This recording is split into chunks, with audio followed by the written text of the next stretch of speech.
live. Okay, this is way too loud. Let me see.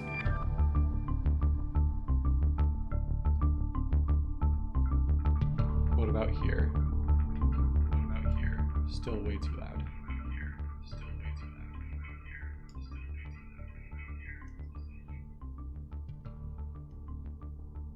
Just give it a second. How are we now? Still a little loud. Let me see if there's something I can do in the settings here. There must be a setting we can turn down somewhere, because that in-game music is just so loud.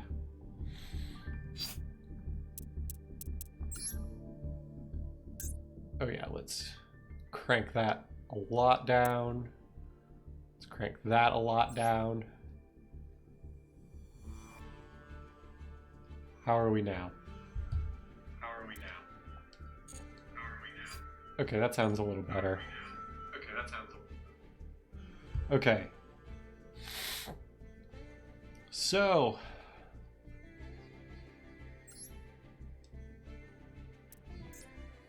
today, I continue my quest to break Skull Servants in every format. And we're going to start in the Anti-Spell Festival, which I have not played any of yet, if you couldn't tell. I know nothing about this format other than there are no spell cards allowed. I have not seen any of the popular deck lists. I assume decks like Trap Tricks or Eldritch are very good here. I would imagine Jinzo is a very popular card because those decks are probably very good. However, I do not have a Jinzo, and I did not want to spend the UR dust on a Jinzo. So our goal here is going to be to beat, presumably, set 5 pass. Oh, Giant Rex. That's an interesting one.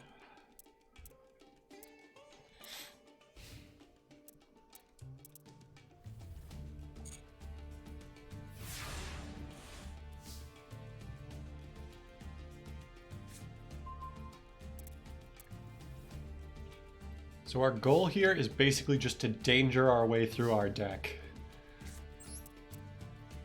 Which I am going to set these two, and let's get rolling. Awesome. That's like the perfect outcome. All right. So Choop, pitch Mothman. Let's also go ahead and Mothman.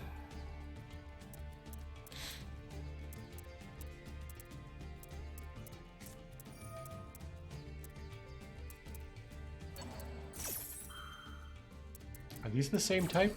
They are not. Is there a reason he is going for IDP here? I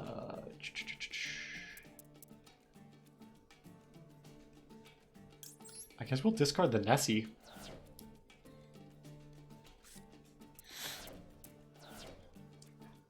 Nessie effect? Which danger name have we not gone through? We have not gone through Thunderbird yet, and we would actually very much like to. Okay, let's try the Mothman in hand. Skull Servant, okay, we like that.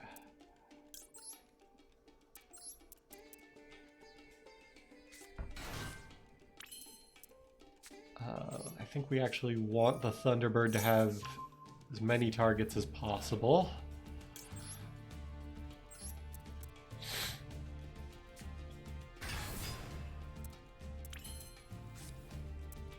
I could make a really big Appaloosa. Just out of curiosity, what can we make right now? Can make a dark. Baby Ceratosaurus is an earth, so that is not necessarily good.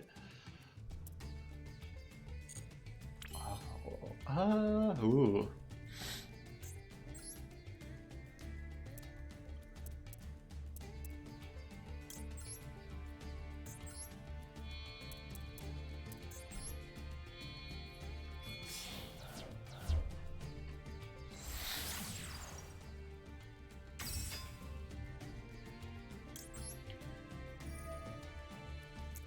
discard this Paleozoic to pop this other back row.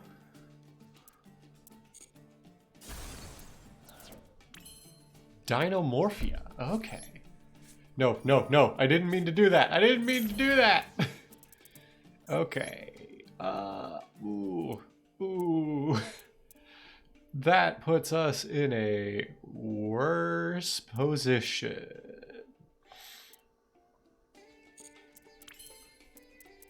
Well, we can go battle phase. We can still go Phoenix over the Rex. And we can take our dinky little Thunderbird and go over our Mothman.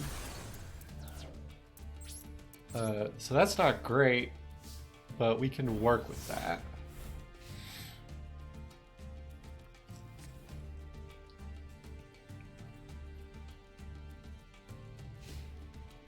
The only other thing I'm kind of considering is should I have put Toad in the extra, just because we do have Paleos.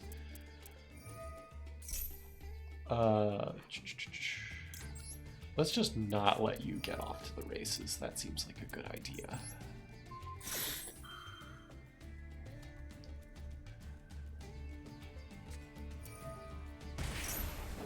Oh, you do control a Dinomorphia.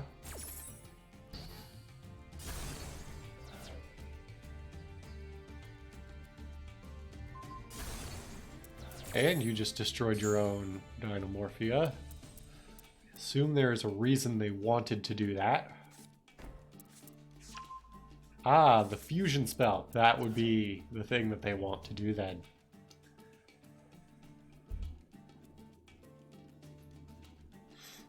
Sorry, it's actually getting a little dark here, so let me turn on the lights.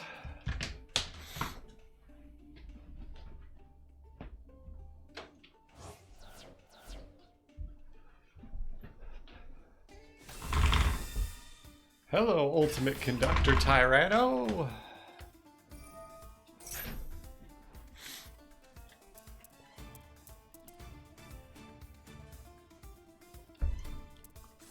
So, I think how we do here depends a lot on what we draw. If we draw White Prince or White Baking, we're back in this. If we draw a Danger, we're probably screwed. If we draw King of the Skull Servants, we're also probably screwed. Basically, it's got to be White Prince or Baking, which we do have a whatchamacallit. Okay, a Danger. Not really what I wanted to see here.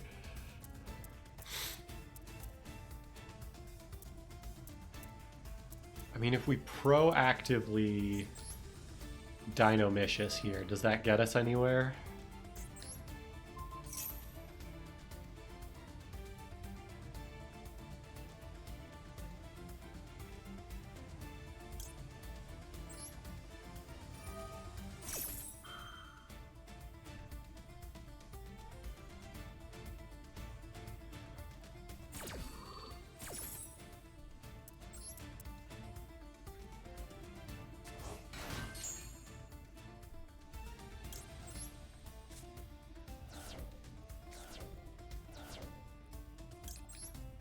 Chupacabra lets us get a Nessie.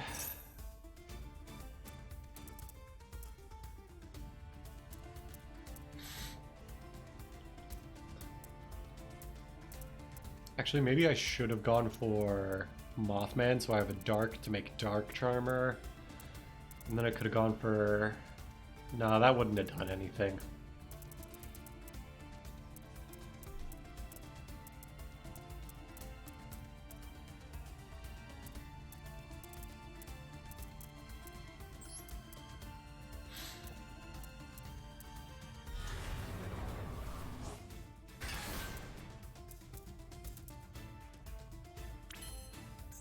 What can we make here?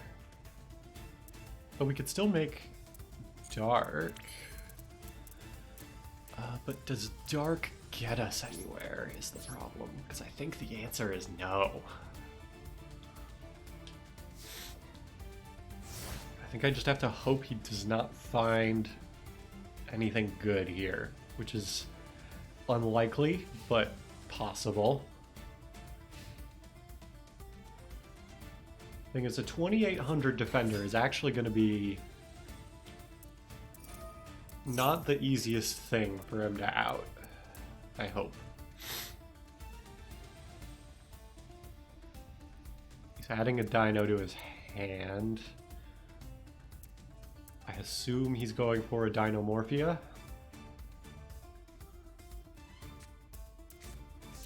Yeah, there's the Thurzia. Now, does the fusion spell let him use... Okay, he must be able to. Hand, deck, or field as material. Okay. So we should get this Dinomicious out right now.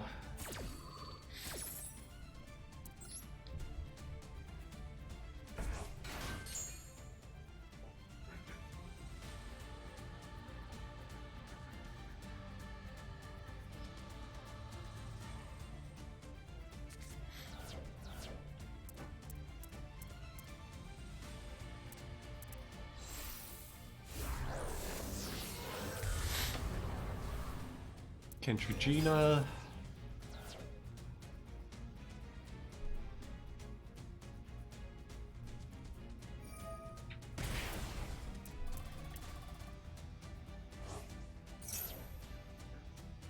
Then you're gonna domain again. I forget what the other fusion is called, but I know there's another one that's like big.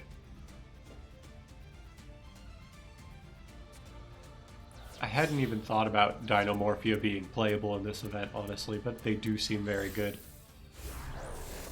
Granted, they're doing pretty well against this Skull Servant deck that I put very little thought into.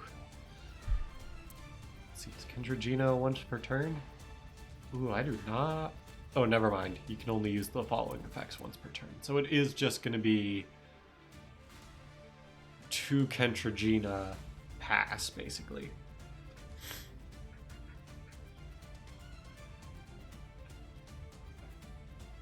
Okay, but this is just...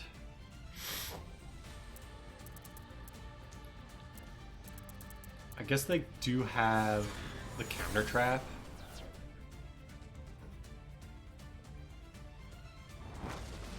Oh, but it only negates a spell trap. So if we draw White Prince or Baking, I think ideally Baking, but we might still be in it if we have Prince. We have plays.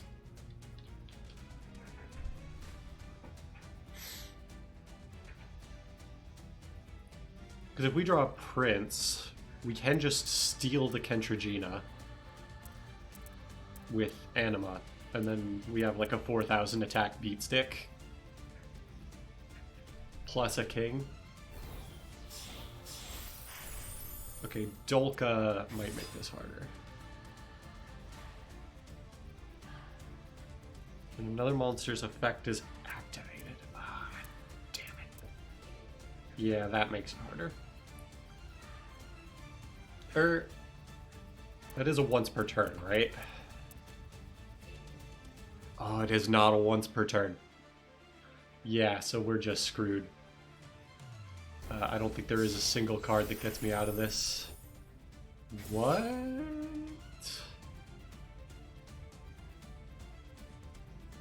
Okay, stopping me from special summoning.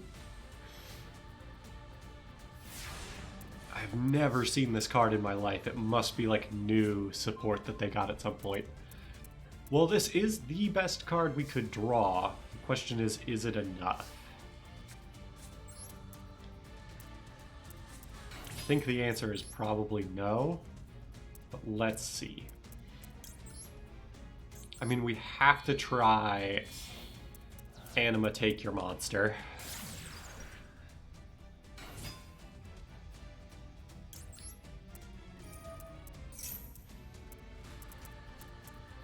I mean, you have no reason not to Dolka this, but I hope you don't. Okay.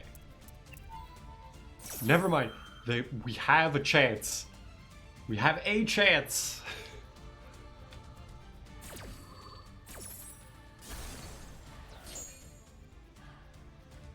Okay.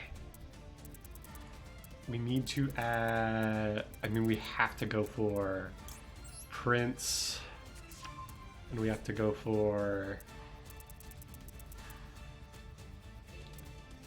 Dolka negates activations, doesn't it? So even going for Princess is not safe here. I mean... Yeah, I think we just lose, but I'm gonna go for it anyway.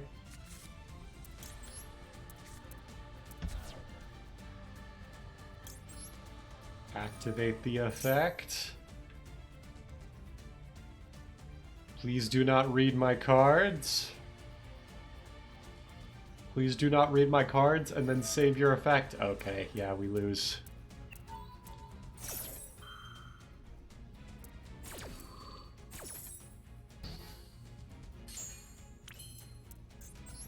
Wait, what can we activate in here?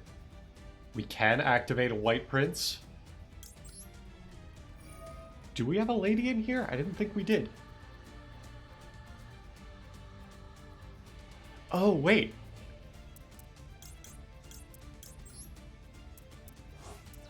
It must be Skull Servants or Lady in White. I learned something new. We're still probably dead here, but we could do something, maybe.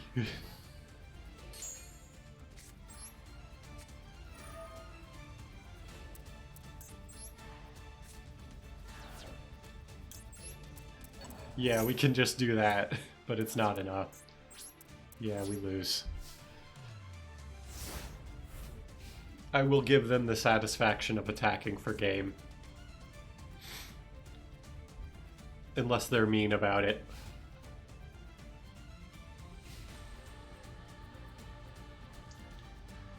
So yeah, Dinomorphia also playable in this event. Did not think about that at all.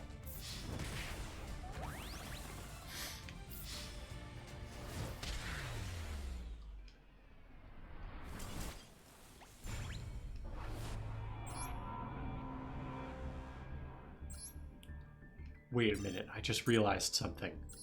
There's a really bad trap card. I think it's called like Power Wall. Let me see if it's legal in this event. Because I think it lets you just send a bunch of cards from your deck to the grave. That might be what we're looking for in this deck.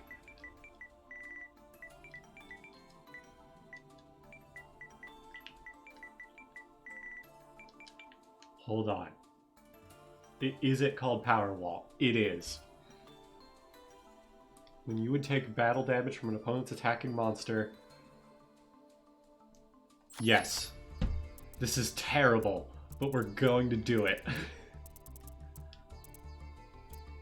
We play 3 Power Wall. Is there anything else we can add? Oh, let me look for... We want a link to Cyburst monster with generic materials if one exists. To Cyburst, to fire effect, Proglio. During your main phase, if you control this link summon card.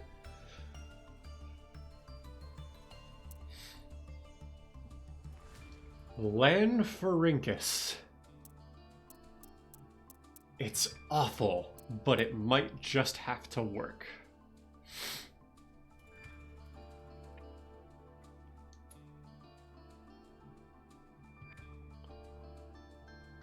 Oh, honestly, let's just take Space Insulator. And then let's take out one of our Vampire Suckers. So now we have a Link to Cyburst to go into for our access code shenanigans. We've got a bunch of Power Wall for other shenanigans. I guess we can just... Since we're already over... Oh, whoops. Trash these filters. Oh.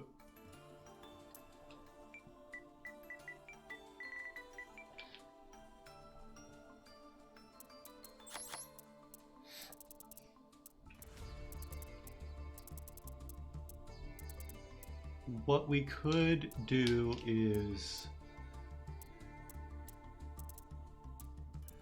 No, you know what? I like this. And by like this, I mean I don't like it at all. But we're going to try it anyway. The alternative would be add a bunch of Eldritch cards and try to turn this into like a 60-card monstrosity, but I don't know that I want to do that. That seems bad.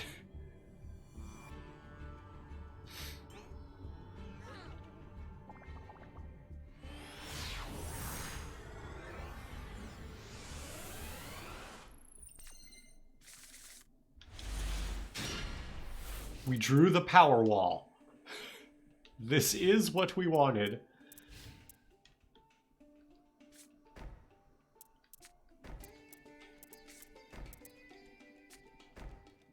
Ooh, they drew... Oh? Is this a self-DK deck? I don't know why else you would be playing Granadora.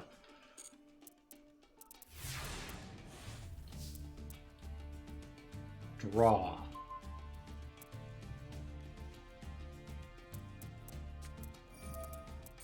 Oh. This is strange.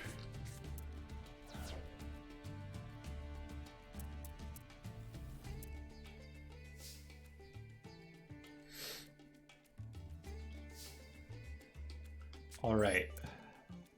I'm gonna set these cards. Oh.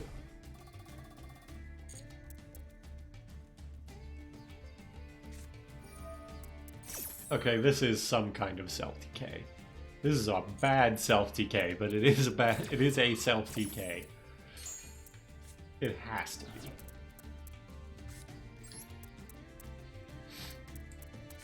Alright. We're gonna normal summon this 0 attack King of the Skull Servants.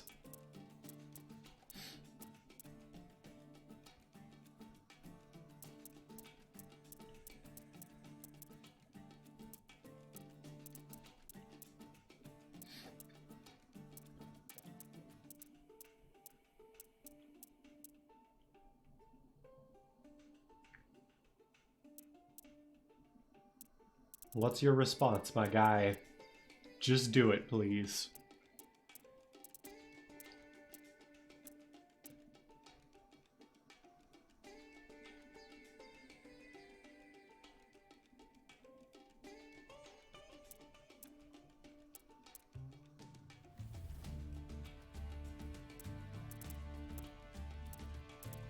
Are they literally just stalling?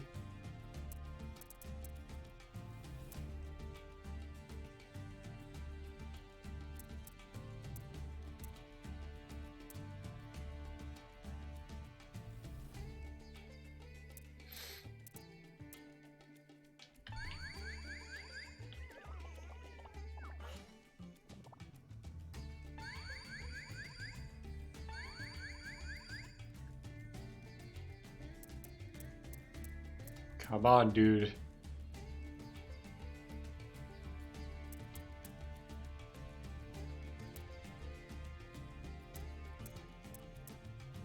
If this guy is trying to lose the game, why is he taking so long? Because disconnects, I believe, do not give you rewards.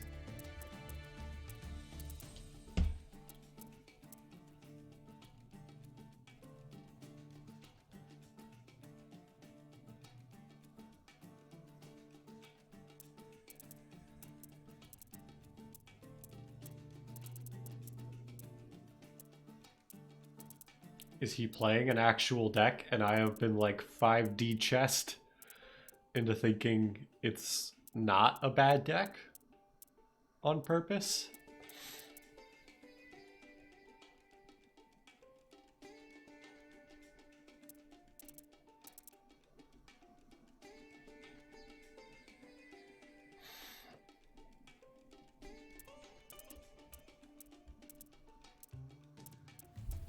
Now that I'm looking at this, though, I think DD might actually be like a playable deck in this event.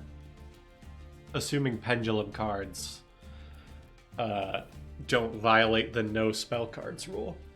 Because you could just play like the trap that lets you pop cards and then use like Swirl Slime and Necro Slime as fusions, or your fusion cards. Maybe I'll try to build DD. Let me see how much Swirl Slimes and Necro Slimes I have, though. I think Necro Slime is either an N or an R, because I think I played it in the festival, the NR festival. But I'm not 100% sure. Like, NRDDD could be playable.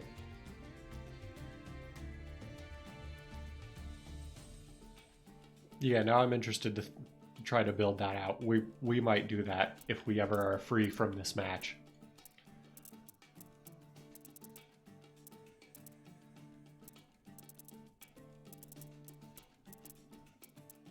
Okay, you know what? I'm infinitely more interested in trying to build DDD than sitting here waiting for this guy to time out. So let's just do that.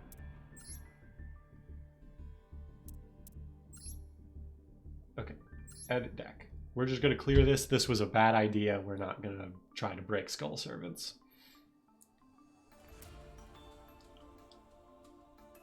Where is the option to just clear the deck? Tell you what. There must be a way, but I do not know what it is, so we're going to do this. We'll leave the imperms in there for now. So let's do D/D.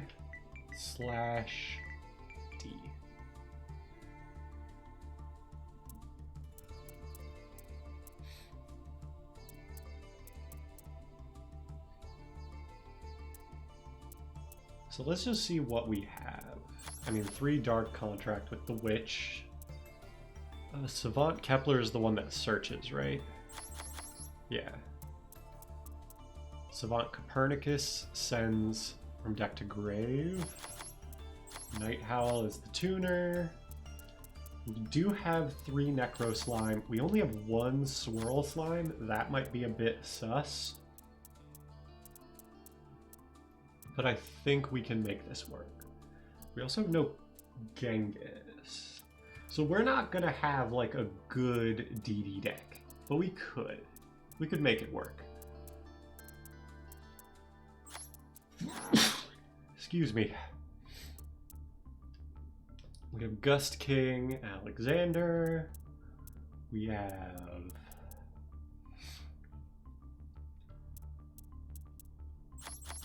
this guy. We do have 3 Baphomet.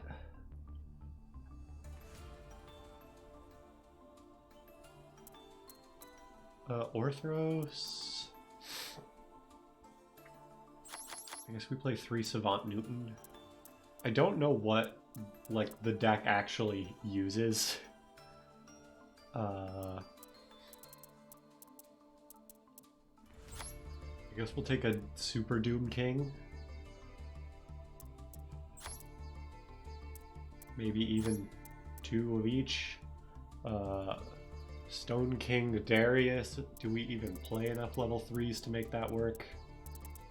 Kepler is a 3, this is a 4, this is a 7. Yeah, I don't think that's happening. Tell you what, Baphomet's a 4. So that does something. Let's see.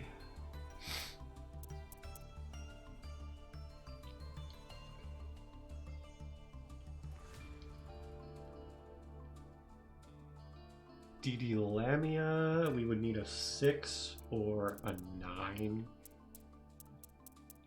Yeah, that's not happening. Doom King Armageddon theoretically could be summoned.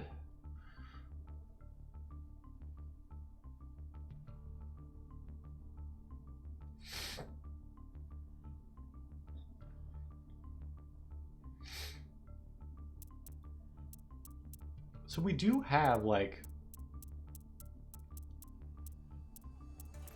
Like, Savant Newton's a 10 scale. Orthros.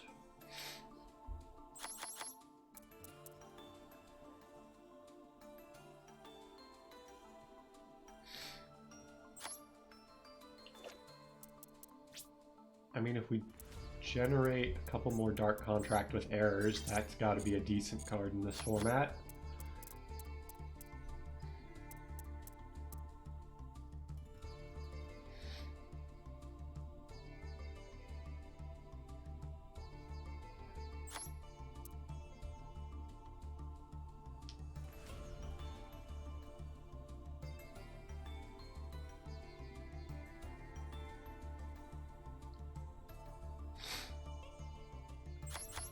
Oops. Let's just start by throwing in cards I have, and then we'll look at maybe generating more.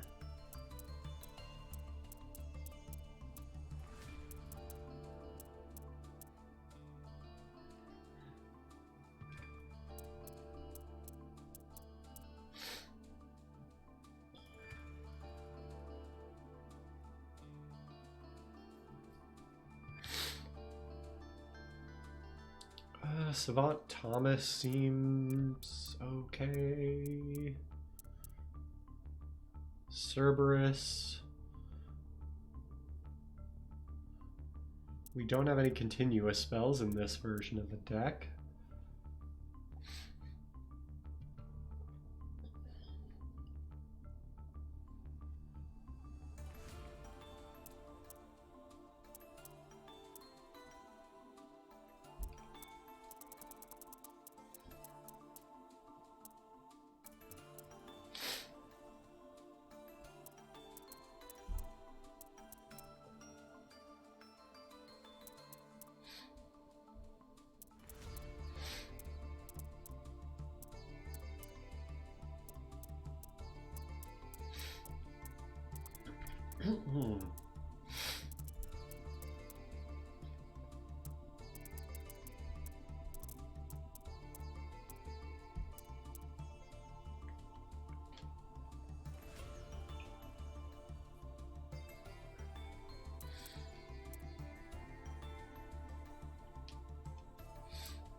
Let me see, what are our pen scales right now? So we've got a 10, although ideally we're normal summoning this most of the time, I think.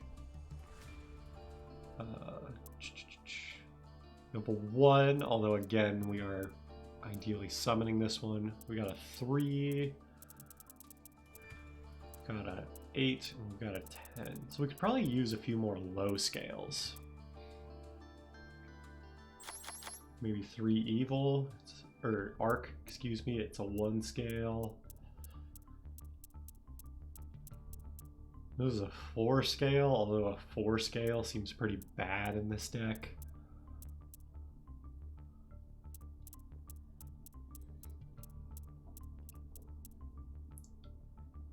Griffin is supposed to be very good for the deck, but it is an SR. I don't want to like spend points on this deck. Dragon King Pendragon.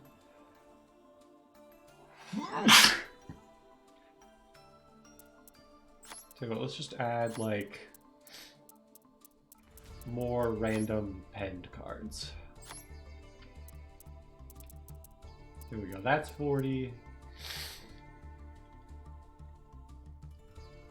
And then we can just make like, we'll just throw in every extra deck monster we've got.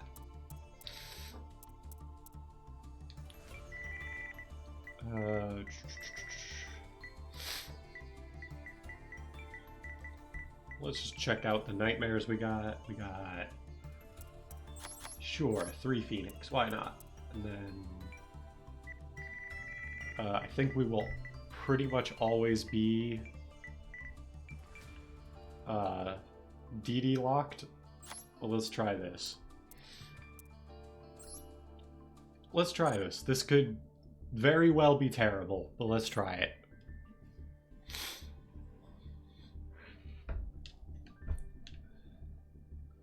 Just going for DD control seems doable. Yeah, we want to go first because we want to set up our trap.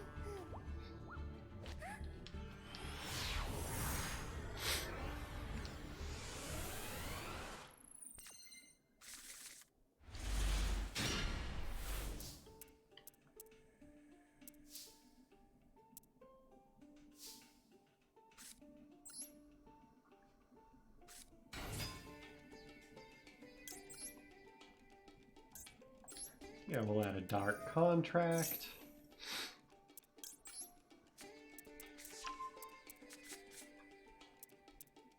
We only have the one penned scale. Let's see.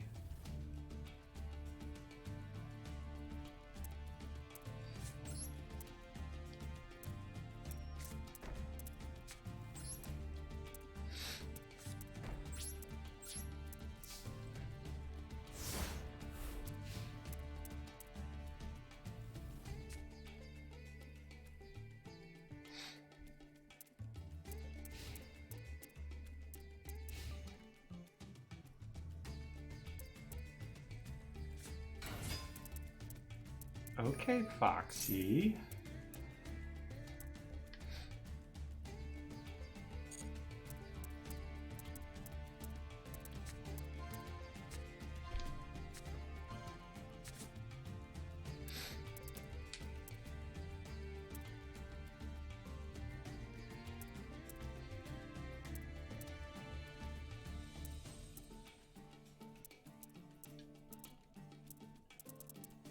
Actually, if I pop the Foxy, does he have any follow-up? I think most of the Salamangrates do require... No, if he's got Gazelle in hand, we're like just playing right into his hands if we do that. I think we have to wait. Is it better to put him on like he has to have Gazelle now? I don't know. Well, already... Okay, he did have Gazelle. So that's fine, honestly. I mean, without the field spell, what do they even do, really? I was thinking about this, but I don't think they do anything. Let me see what he sends to Grave. Just in case we need to do something on res. Let's do that.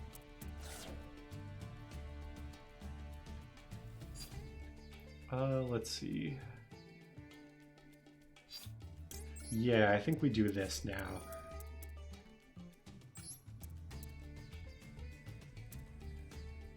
Let's dump Proud Ogre and pop Gazelle.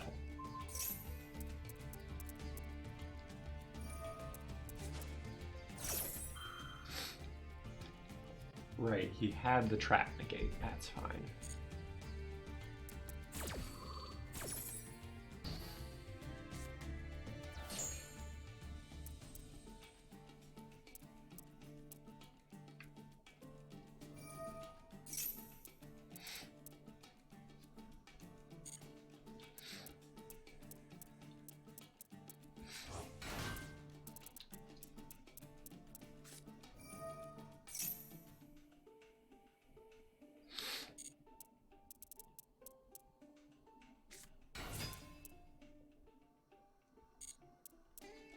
Alright, you got Foul.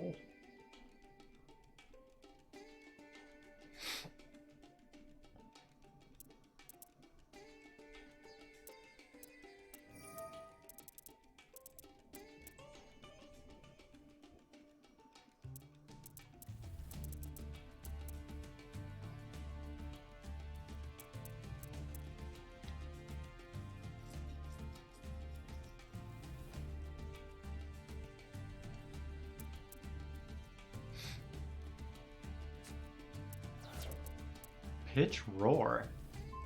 That seems suspect. Like, why would you pitch Roar when Roar can just negate whatever this is, presumably?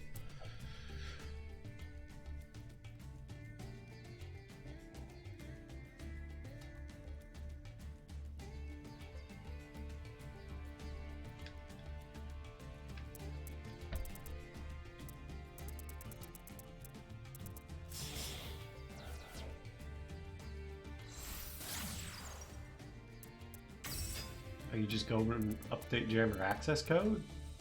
Kind of need another monster for this, right? Or no, because they have transcode, probably. Show me the transcode. Yep, they got it. Okay. So Salamangreat is still very much playable in this event, because you can still just go update jammer access code for game. I would like to not just do that, but we may end up just doing that.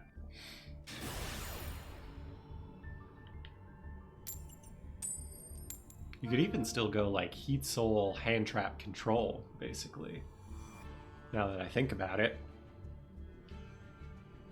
I don't know how many Code Talker, like, main deck monsters I have. Like the... I forget what they're called. I think they're like Code Generator or something. Like if I have those, I could probably just throw those in. Okay, like the more I look at this deck, the more I'm like, okay, yeah, it kinda sucks.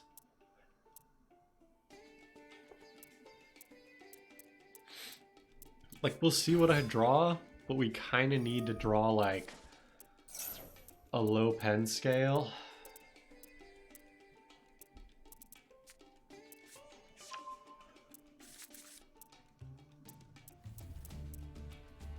Because we need the Copernicus to do stuff.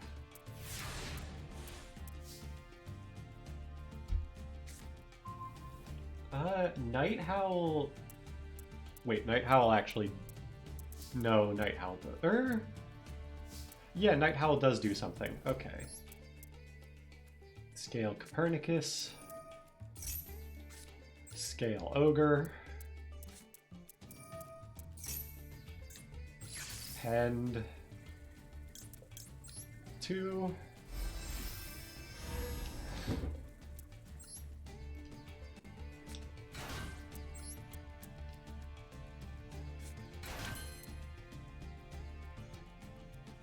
Oh, we could even make it... We could make Night Howl a level 6... No, it wouldn't even work, because we need a DDD monster for the... Bright Armageddon, or whatever it's called.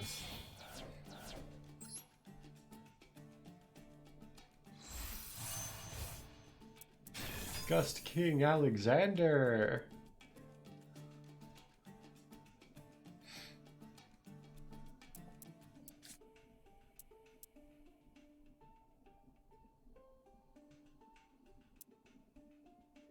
Oh wait, if I normal summon Lamia, I could revive Night Howl and go into Bright Armageddon? Is that a thing that I want to do?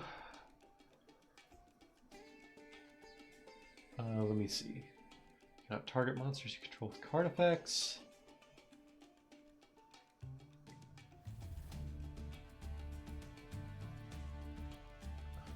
Okay,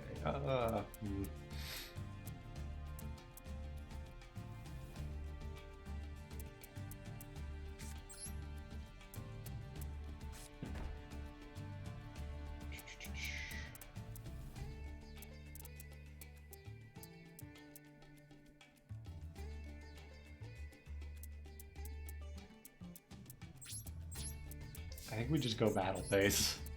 This is kind of bad now that I look at it.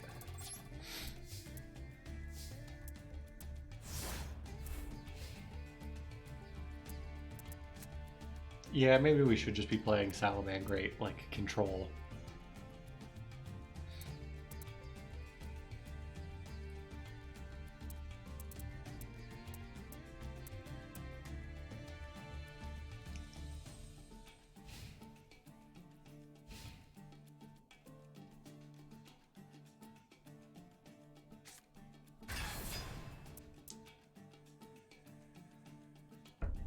Yeah, I usually do. I should actually probably change the title of the stream because we just switched off of them. Or, you know what? After this round, we'll go into ranked and I'll show you the Skull Servant lists I've been working with.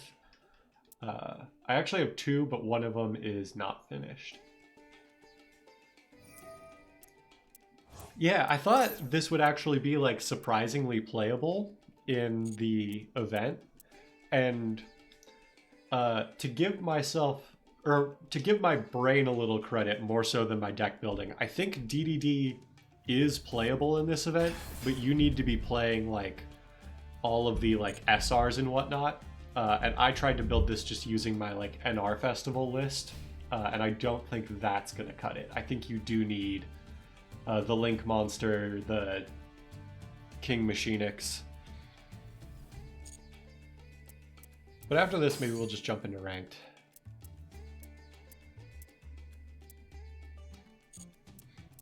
Yeah, the spells are definitely important, but I think it's Contract with the Witch is what it's called, the one that lets you pop a card by discarding. I think that's still just like a good card in this kind of not necessarily sealed environment, but like restricted environment. Like a card that can just pop one seems really good. Okay, Time Lords are gonna Time Lord. I actually don't know if I've put any outs into Time Lords in this deck.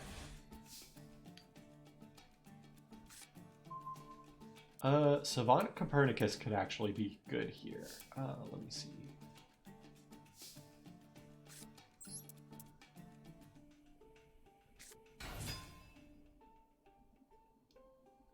Ooh, we could go...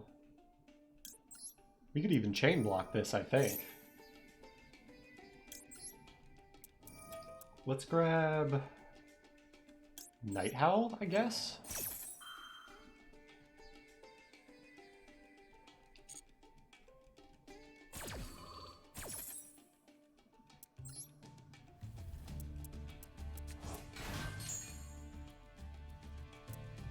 And then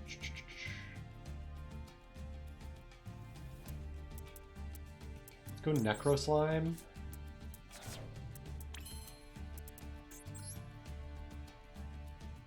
And then we'll Necro Slime for, what's it called?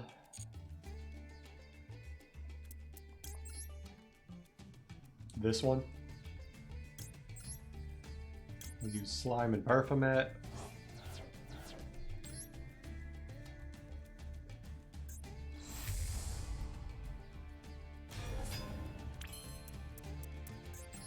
We can also go...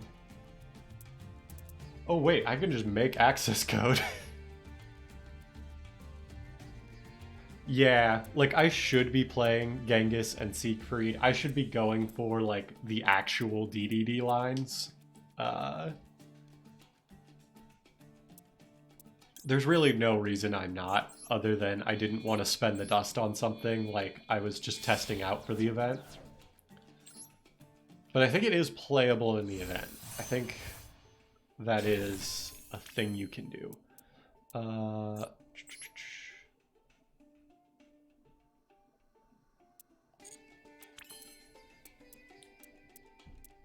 think just to like preserve my life points. Oh wait, no, no. Wait, doesn't this say a DD card? You can send one DD or Dark Contract. Oh, is this protecting only my DD cards or something like that? Why is it making me do this? I don't know. I haven't read my cards, apparently.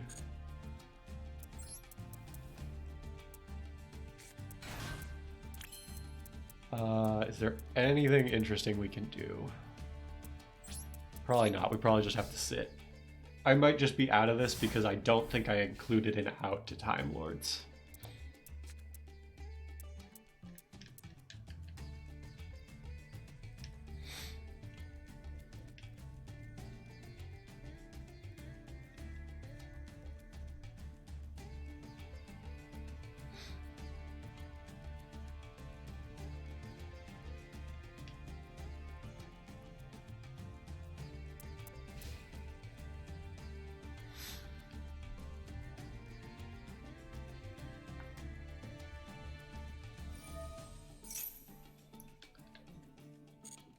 This guy has taken a long time to think about activating his mandatory Time Lord effects. There we go.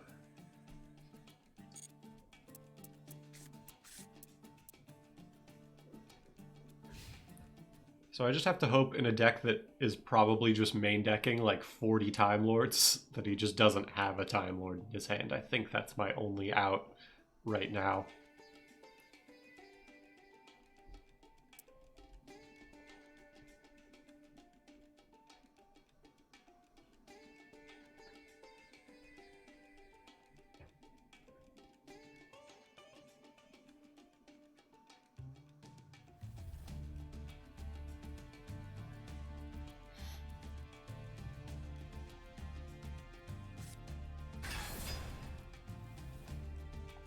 See, is this one that actually stops me? Okay, yeah. We're just dead.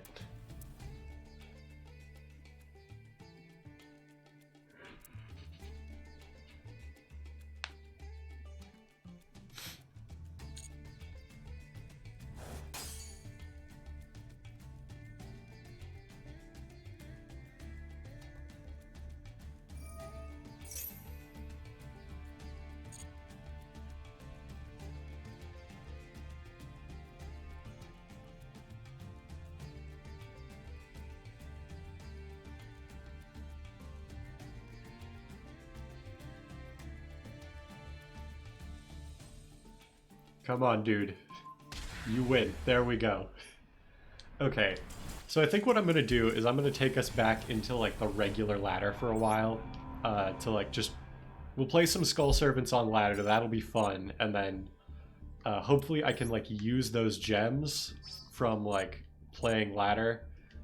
Because I actually haven't played in a while. That's why I'm silver. I was up to diamond when I was, like, playing regularly. Ooh, like 12 missions finished? Okay. What are our daily missions? Inflict damage and win a duel. Okay, we can do that.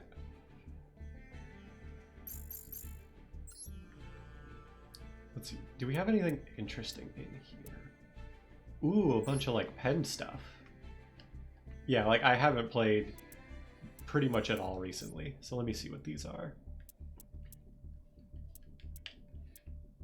Okay, this is more like whatchamacallit. Like none of this would help a DDD deck, but they do have like the new Pepe support. They've like thrown in the old stuff. Scare Claws are in here, it looks like. Valiance is one of those decks that like looks really interesting to me. But I haven't like played it yet. Oh, we're doing this. We're doing this. We're doing this. Easiest purchase of my life. I'm gonna wait to buy the Duel Pass, honestly, because, like, I pretty much only play this on stream at this point, so, I don't know how much I would actually be playing to, like, make it to, So before we get into ladder, I'll just show you the deck real quick. This is our Grass Skull Servant list. We've got like Eldritch cards in here. It's just like zombie toolbox basically, but it's still pretty good. The only thing I've been thinking about is... let me actually just search white. There's a card I've been thinking about implementing, but I haven't actually read it recently, so I want to... Okay, it does have to be 3 level 2 or lower normal monsters, so it would have to be my 3 Skull Servants. I don't know that that's good enough, but I've been thinking about trying to use Tri-White in like a Skull Servant deck to make like an aggressive like link climbing strategy. And I think that could be good.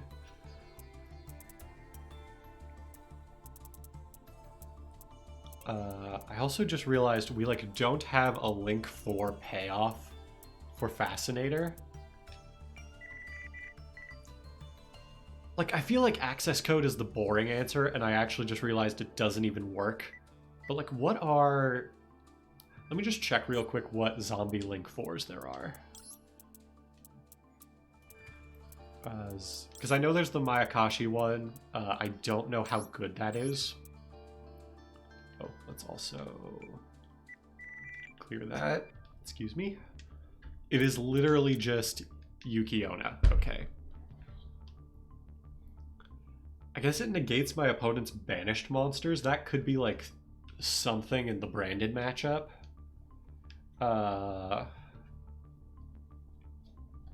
Why not? I'll throw in one. I don't need 3 Vampire Sucker, so I could just do that. We'll try it out. And then I'll show you what I was working up towards. It'll probably be a lot harder because the branded pack has since like passed us by. But this is the list I was working up towards. How should I word this? Oh, they actually like semied branded opening. That's weird. I guess like just to like fill out the list, what are some other branded cards we could throw in here? Sure, we'll play 1 branded Lost. But I think this list would be playable, like would have been playable in this format in the TCG. It's not good now because of all the Ishizu stuff running around in the TCG. I also would probably cut the extravagances for more branded stuff, thinking about it. In fact, I might do that. Like, where's the... We'll throw in 3 Despia Tragedy. Oh, actually, do we have... Is Mercurier in here somewhere? Oh, Mercurier, I think, doesn't have branded in its text. If I just search Merc, is that going to get us to it? Oh, it's a UR. Does it have Fallen of Albaz in its text? I think this one adds... Oh, no, it does have to add a Despia monster. So I would basically just be adding this off of Branded Lost. I don't know how that is then, actually. We'll just save this for now. But I think this deck is actually like, if you want to play Skull Servants, this is the deck. Just like play a going second deck with a ton of gas. But because we don't have the cards for it, we'll just play grass for a while.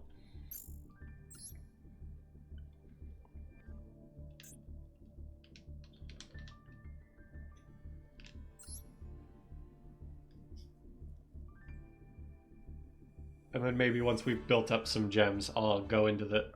But the DDD pack probably isn't even going to have the Link Monster and the Machinix, because those were more recent support, and I don't think they have... Sure, we'll go first. The grass deck kind of doesn't care, because it's just like resolve grass and win. Or put up a bunch of like, you know... Zombie World shenanigans. Like this hand does it, probably. Oh, it is in the pack. Did they actually update the secret packs then? Because I thought the Link came more recently, but maybe I'm misremembering. Let's grab Unizombie. Let's go ahead and pitch...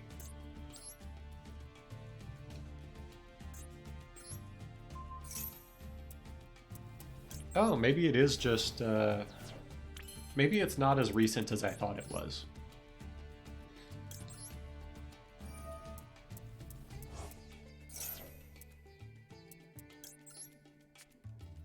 We'll take Zombie World.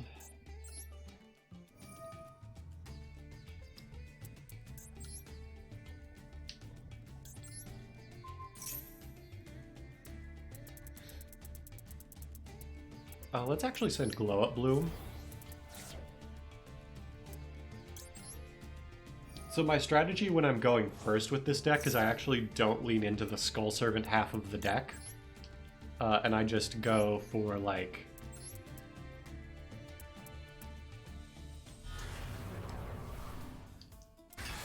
Now I could play extra aggressive here and go for Vampire Sucker to get the draw on his turn And I think I'm going to do that.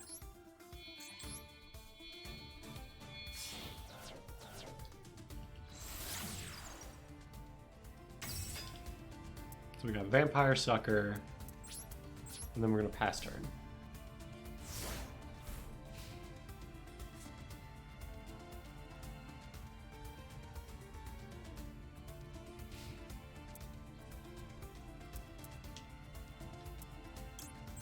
Yeah, we'll do this.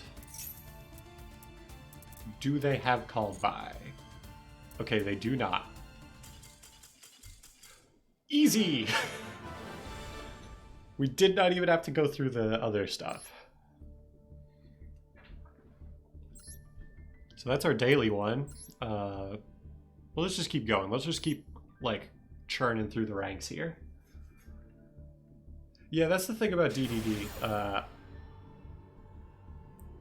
Like, I've interacted with the deck a few times, so I have, like, a basic understanding of the, like, different lines and stuff, but it's definitely not a super linear, like, combo deck. Which is actually what I prefer in a deck, but it's, like, one of those ones you really have to sit down and learn. Okay, so this is a problem with this deck, is it occasionally does produce hands like this.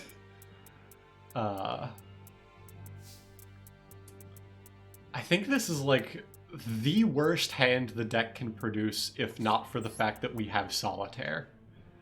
If he negates this Solitaire, we lose.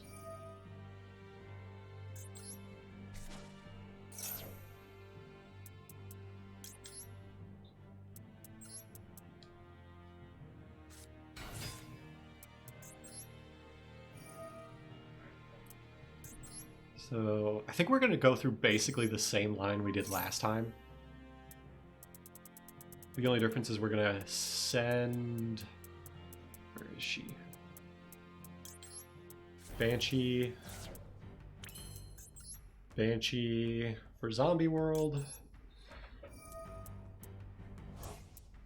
It did just occur to me people may be playing Fluanderies, and that this may also be causing problems for them.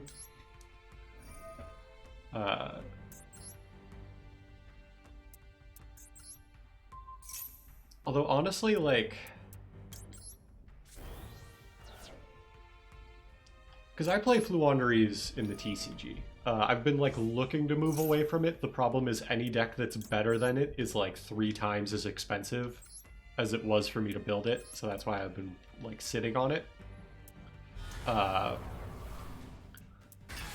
like, if you're gonna play Fluanderies in a best of 1 format, how are you not playing outs to like Zombie World and all those other cards that you just lose to? Like, maybe I just don't know the Master Duel format as well as I think I do, but it just seems like one of those things where, because Fluanderies is such like all gas all the time, just in its own engine, like, you may as well be using the other 10 to 20 slots for, like, specifically outing Zombie World, Skill Drain, like, just all those cards that are problems.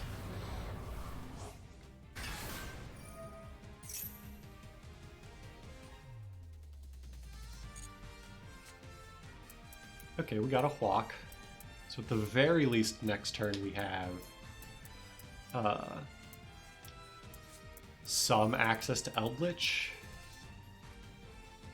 Sales ban? Oh, this is a Rongo deck, isn't it?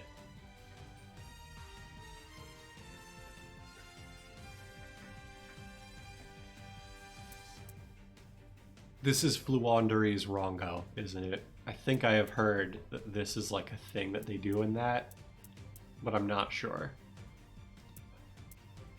But even if he declares Doom King, can I just negate it? Oh, never mind, because I only negate monsters. Ah, it's VW. Does VW still get to Rongo? I don't actually know.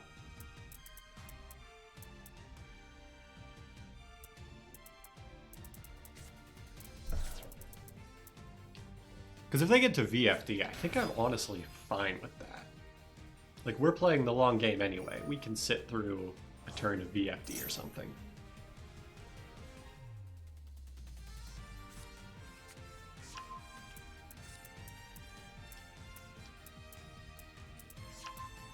Because actually, even if he goes for like the VFD effect on our turn, our Doom King is still going to be live at that point.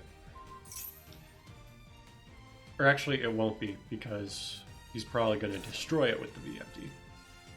I don't know. We may have an out to VFD.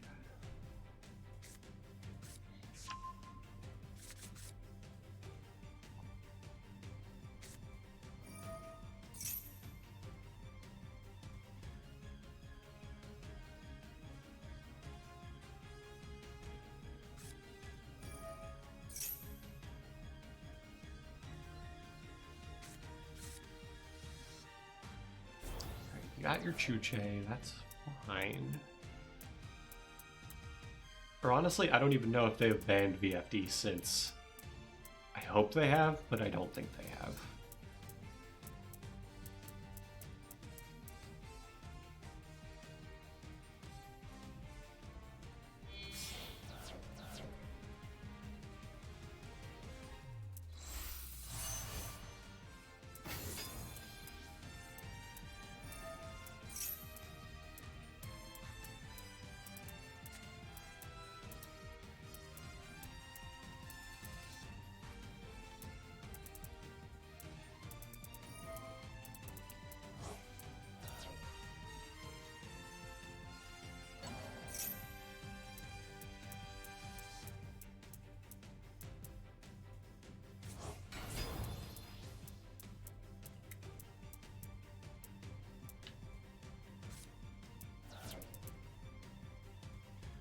Oh, he had Droplet too. He had like everything to get rid of this Doom King.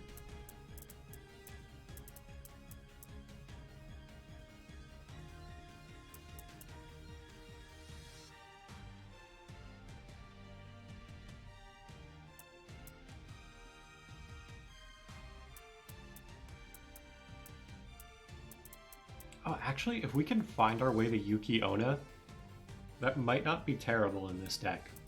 Or against this matchup. Because VW has a lot of cards that, like, banish things and activate when they're banished.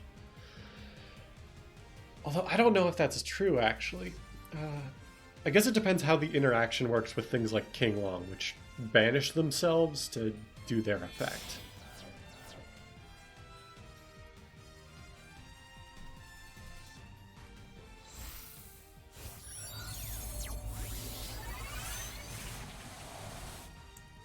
Shen is fine. I mean, it's not really fine, but it's kind of fine. Can you get to another level 9 to make the VFD? And is that even your goal?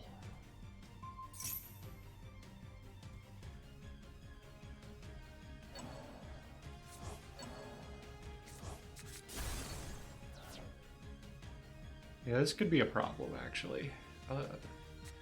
If he doesn't get to VFD, we could steal the Shen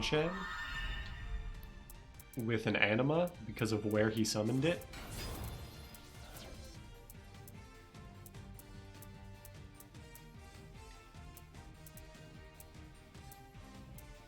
But I think he would have thought more carefully about zone placement.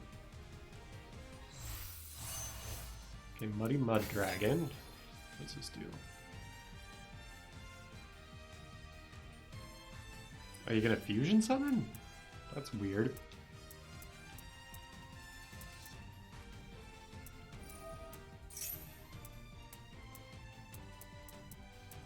I assume you're gonna return, yeah, one of your VW cards. That's fine.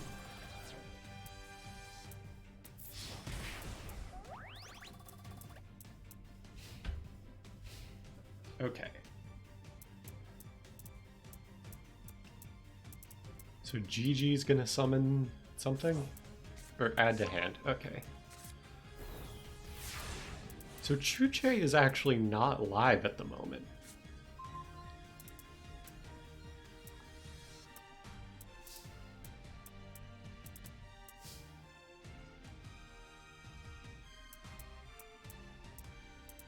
Yeah, I think the play is just normal summon a Skull Servant,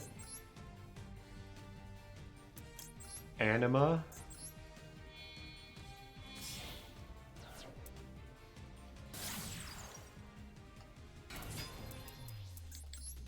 take the QB,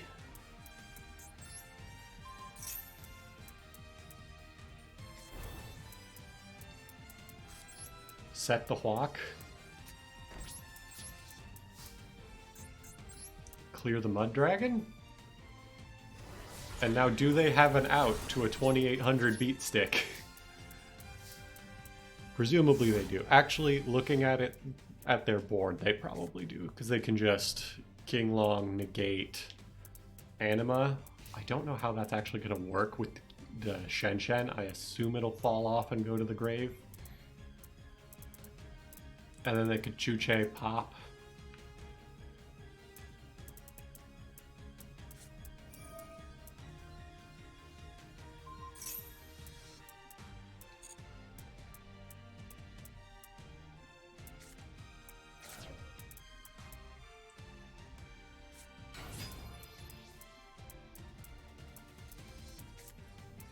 So they have an out, but I don't actually know if they can kill.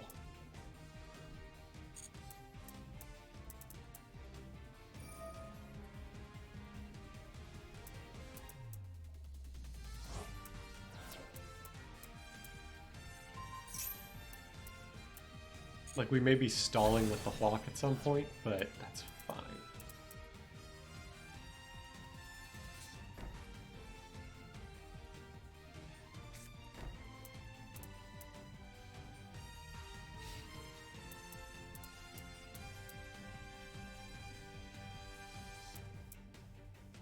Yeah, this is fine.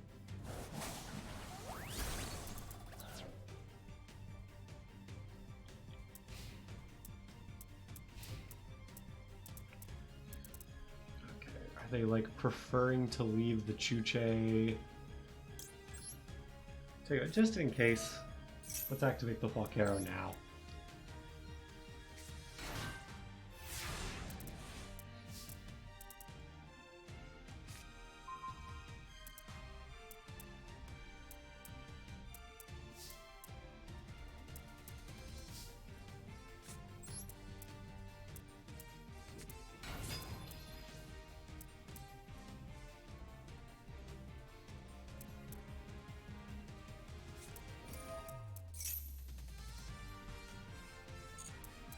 Zhuanwu is fine, I think.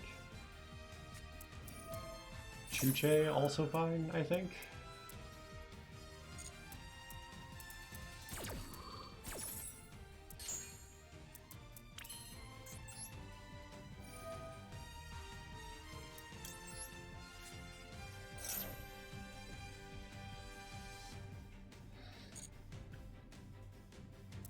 Alright, now let's actually go through some Skull Servant plays. Let's go White Baking.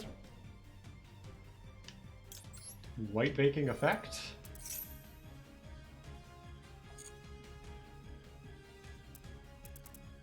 Add White Mare.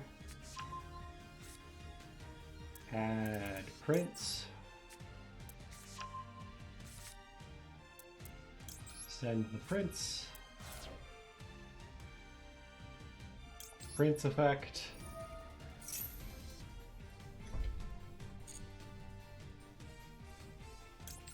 Send our last Skull Servant from hand. And our lady to the grave.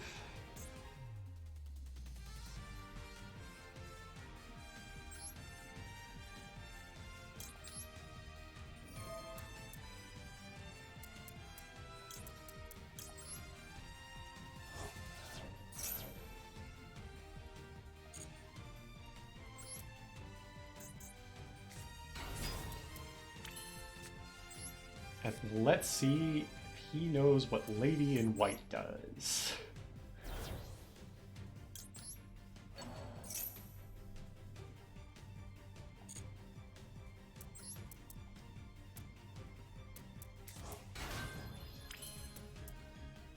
Oh, that's funny.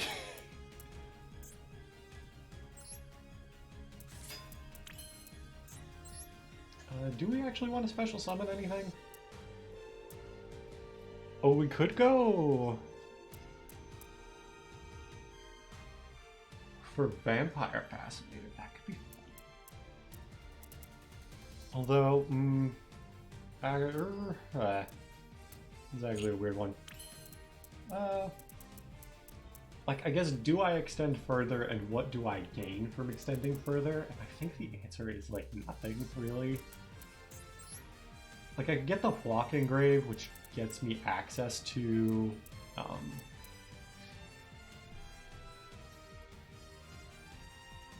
Eldritch.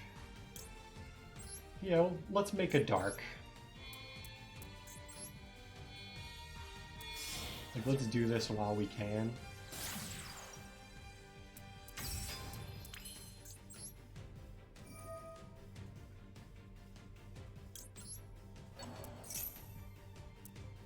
Like, we take dark for Mud Dragon.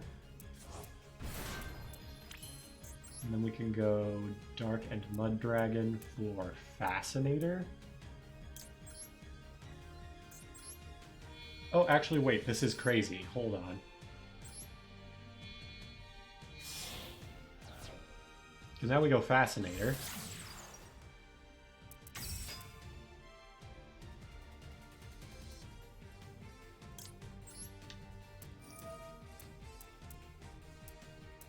We'll grab, I guess, Stardust Charge Warrior, because we kind of don't want the rest to do anything.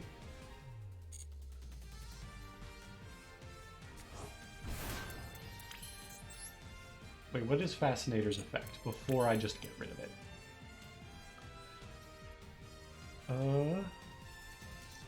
Tribute one vampire monster. Okay, that's not worth it. Oh, let's go. Let's go for Yuki Onna.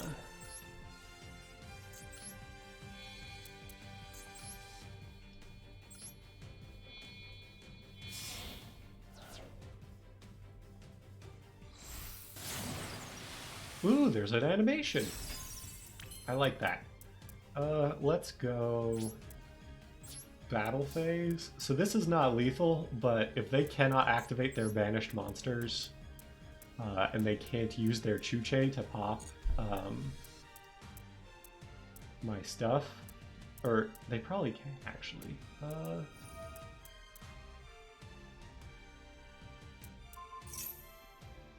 Ooh, you have not read Lady in White.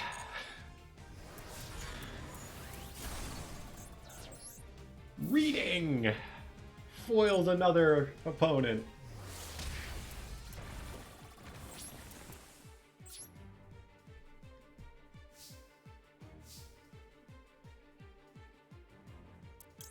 Yeah, that was a bit of a grimy game state, but I think we have it now.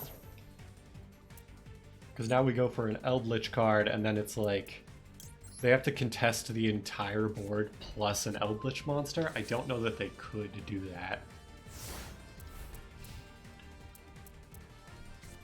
Especially because they have multiple cards they need to pop here. They need to get rid of the zombie world. They need to get rid of Yuki Onna, presumably. They need to actually get rid of the King of Skull Servants, which may require getting rid of the Lady in White.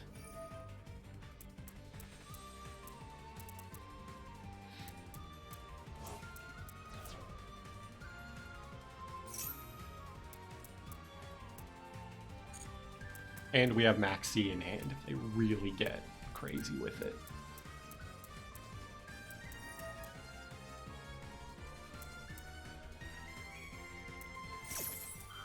Oh! Are they just doing this to shuffle back names, or did they really, like, not read my card for the second time?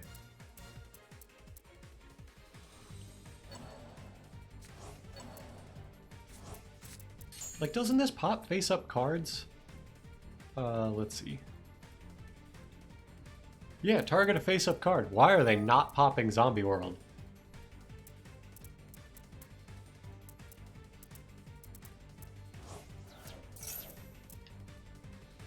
I guess we maxi here.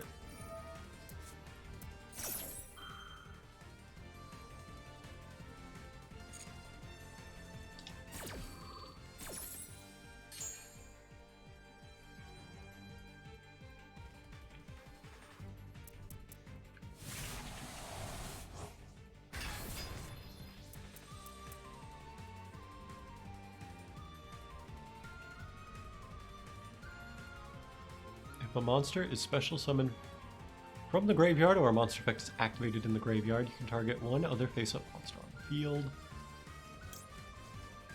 Sure.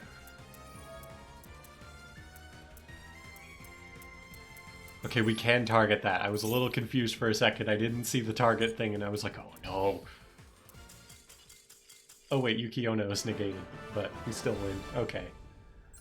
Alright, tell you what, I need a bathroom break, so if it's alright, I'm just gonna run like a quick ad and then I'll be right back.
I'm back!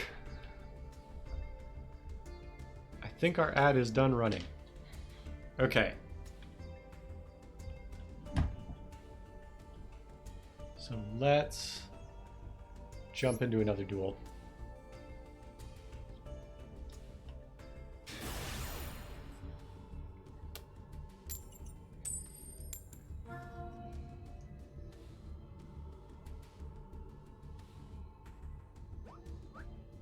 Okay, they're making us go first, which says to me Numeron, maybe? But just in case it's not Numeron. Ooh, this is a crusty hand. We, like, kind of have to go through some Skull Servant shenanigans.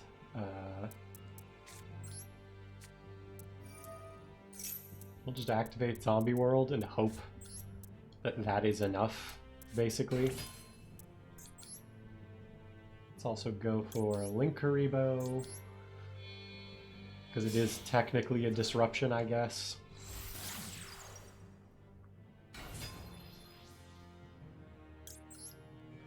Oh, actually, wait, this could be crazy. Because we could discard the Doom King.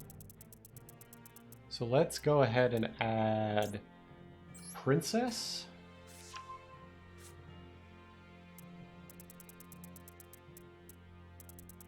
Let's add King, because we might just want to normal summon the King, and then discard the Doom King.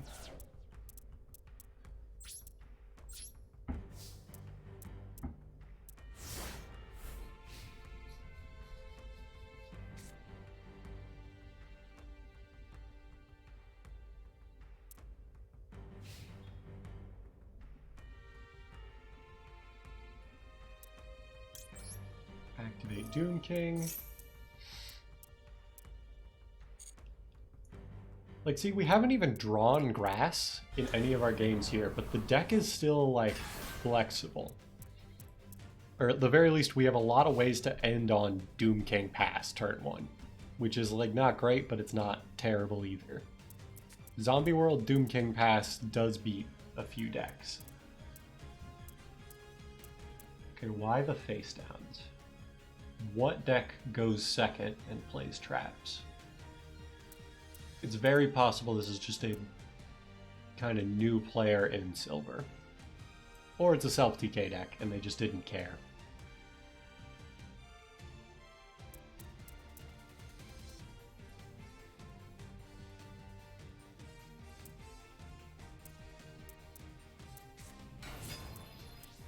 Salamangrates. So they just lose straight up if they don't out Zombie World, I think. Because pretty much all of their links, I think, require Cyberse monsters. Or at least all the, like, best plays they can make do. Like, they could still make Sunlight Wolf. I forget if Phalanx requires that they be Cyberse or Fire Effect or Salamangrate specifically. But even if they can go, like, Phalanx into Sunlight Wolf, maybe even Helio, like, I think we're fine. I think we're especially fine since they've not, like, immediately gone for that.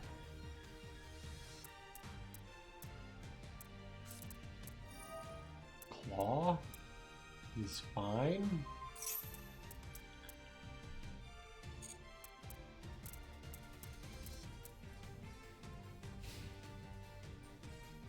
I mean, if you declare an attack, I am just going to Link Karibo you. And you know this, I assume.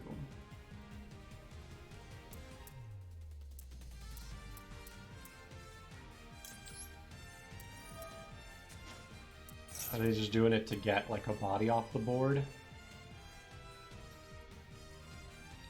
I think we hold the Doom King. I don't want to, like, shotgun my Banish here in case he's, like, deliberately trying to out it.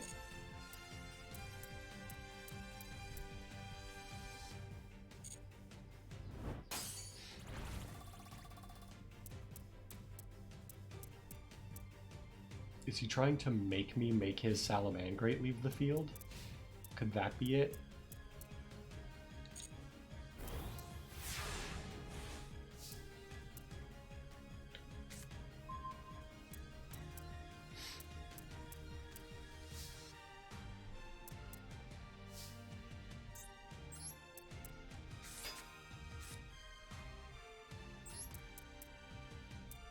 So now we have a slightly different problem in that we do not have the means by which to play anything crazy.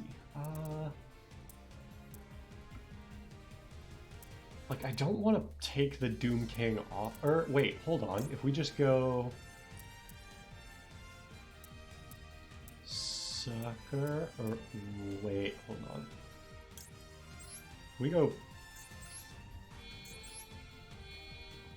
Phoenix.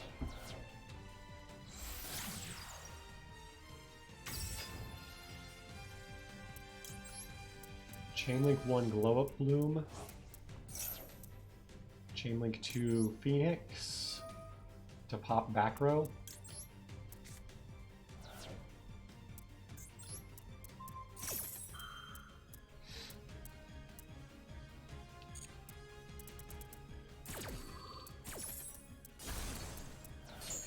Did have Roar.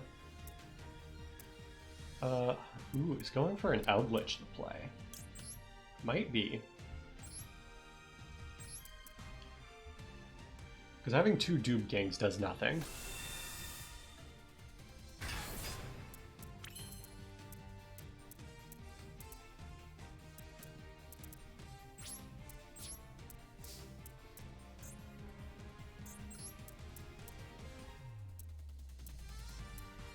Oh wait, Claw makes it immune to battle damage, doesn't it? Or not damage, but it cannot be destroyed. Maybe I should have added the Claw. That's a tricky one. I think I'm always more afraid of back row than I am of Claw, though. Because, like, Claw on Jack Jaguar does nothing on this board state. It just makes him slightly more annoying to kill.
Yeah, we're playing Eldritch.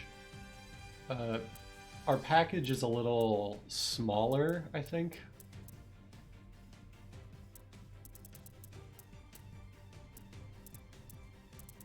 Than we might typically want, but that's more down to Conquistador being at 1, and I just don't think it's worth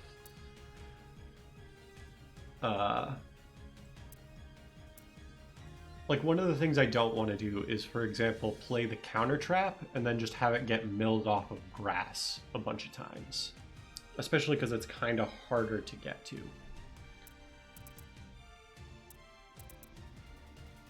For a while, I was playing, like, Mayakashis in here, and that was, like, interesting, but I think Eldritch just does more than Mayakashi can. Especially because the Mayakashis, like, lock themselves into Mayakashi monsters a lot. I honestly wonder what my opponent does here. Like, if they make Sunlight Wolf, that's cool, but, like, I can just Baylor Drock him.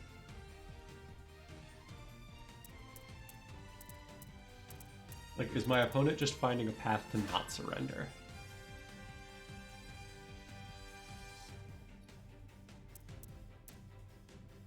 Okay, I think their plan is to, like, sit on Jack Jaguar with Claw and hope I can't out it. Maybe not real. Oh, we are both playing, like, almost 60 cards. That is strange.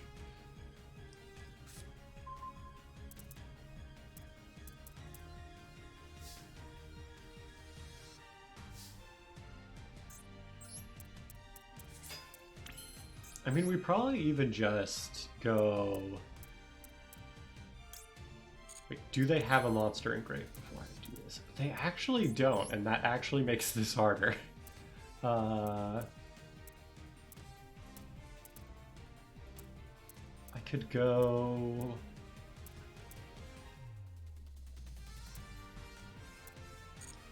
Like, I want to kill this turn, but I might actually not be able to. Like, we just summon King.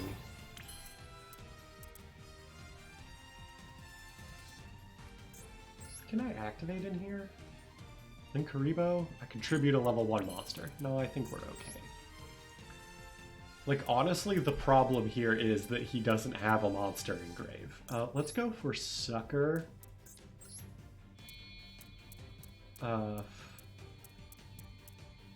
Yeah, No, we need the... We want the Doom King.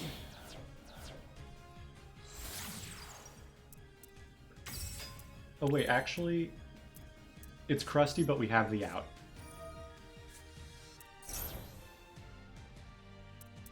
Chain...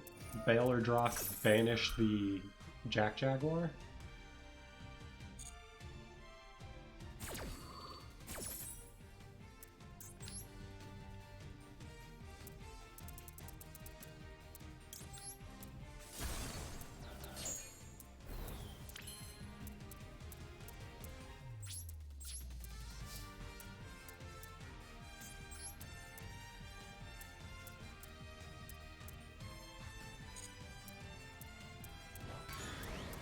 Baylor Drock over Foxy. Actually, Foxy can out Zombie World now that I'm thinking about it, so that is a little dangerous. Oh, but we could negate it with Baylor Drock, so we're fine.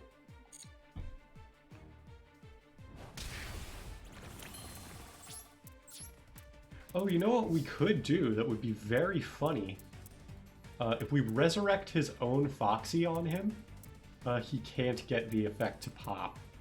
Which would be very funny, so let's do that.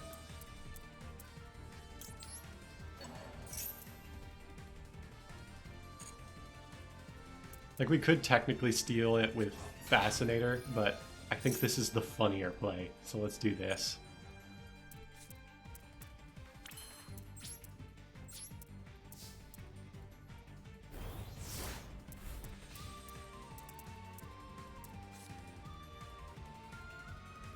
Oh yeah, the vampire deck seems very fun.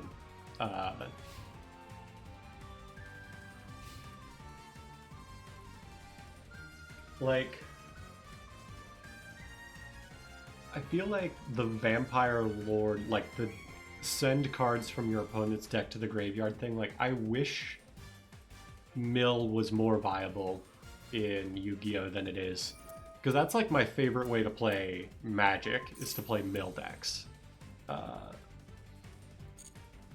But I get why it doesn't quite work in Yu-Gi-Oh! And I also get that, like, in order to make mill viable, it would basically have to be like a tier 0 strategy, so I get why they don't do it, but I do wish they would. Why is this deck playing so many copies of Claw? Like, am I crazy? But I feel like Claw usually isn't that good in Salamangreat.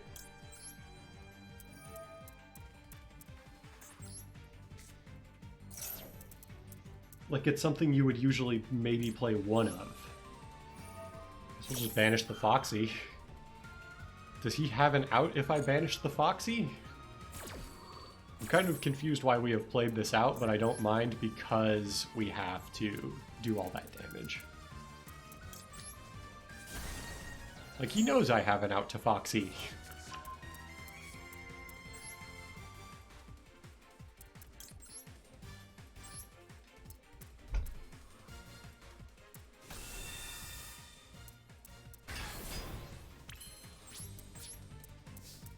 Unless that face-down card is Mirror Force, but even then it doesn't out the Eldritch. Like, it would have to be like Drowning Mirror Force, I think.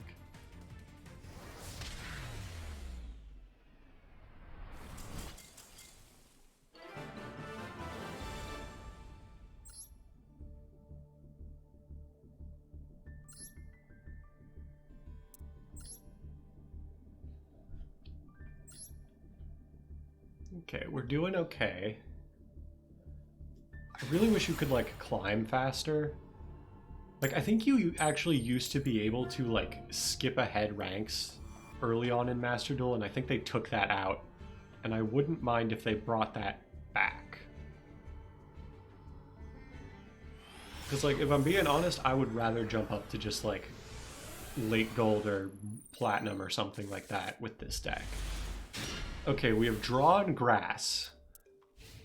So unless they, like, completely lock me out of the game, we probably have this.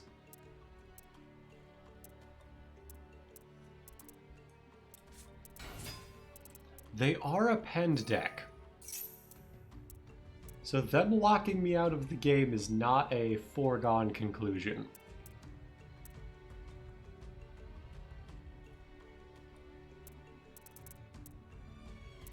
At the very least, I know Pend likes to put up a lot of negates.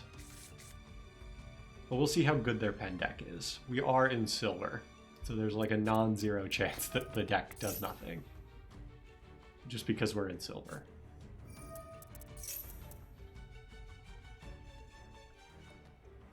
But this seems like a pretty standard list in opening so far.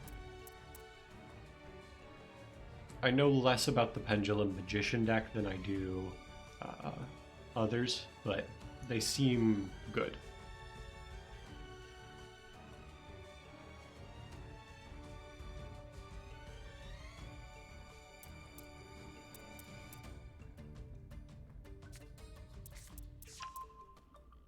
They got double Iris.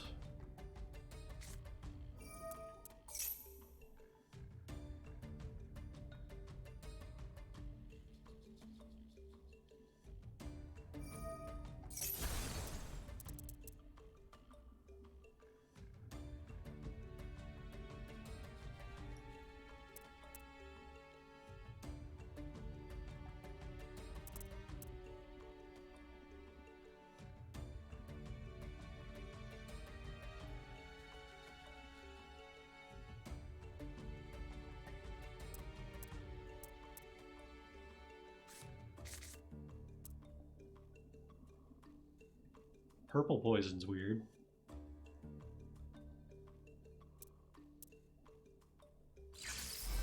I mean, it's a 1 scale, so maybe they're just going for a big pen summon here.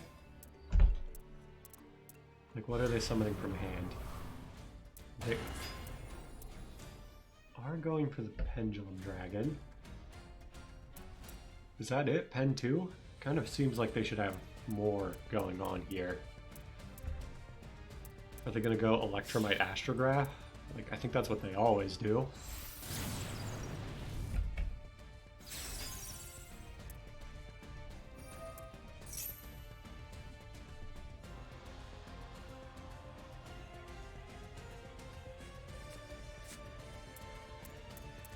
Do they not have Astrograph, or is Astrograph already in hand? FD. Okay. Malicious Denier? Kind of crusty, but I'll accept it. Whoops. Drop my controller. We're good though. Okay. So we gotta play through a DPE pop, and that's it.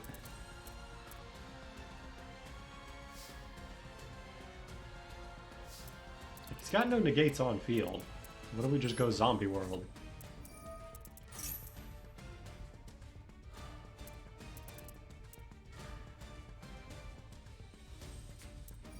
We got Time Pendulum Graph.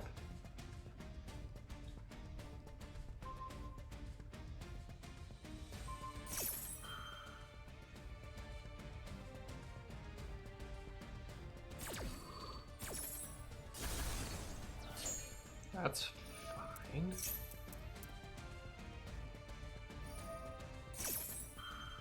You're gonna draw a card. Iris is gonna get you something.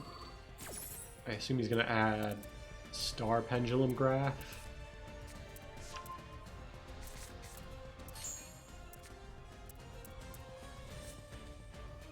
So now that we've made him burn through 2 extra cards, let's grass.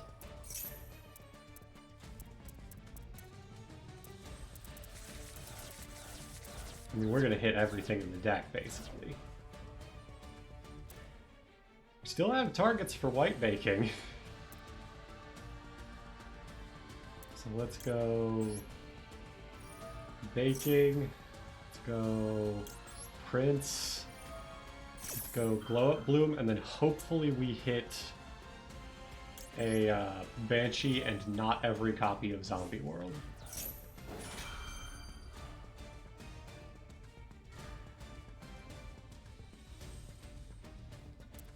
We did hit all 3 copies of Banshee.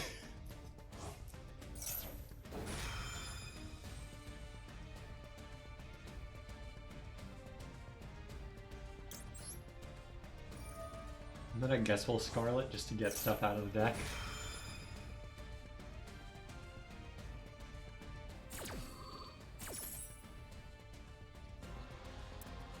Yeah, we'll set Conquistador.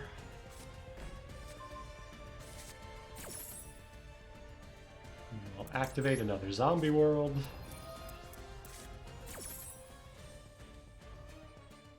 Oh, we actually sent all of our Doom Kings. That's a problem. Or it's not like a big problem, but it is a problem. Okay, Prince will send presumably our last Skull Servant cards. So we may actually bring... okay, so we do have targets. Let's grab King. Let's grab White Mare. Discard... I guess we discard this extra baking. I kind of don't need... We need the other cards in our hand. Okay, destroy cards, that's fine. You are probably dead this turn, sir, unless you are unaware.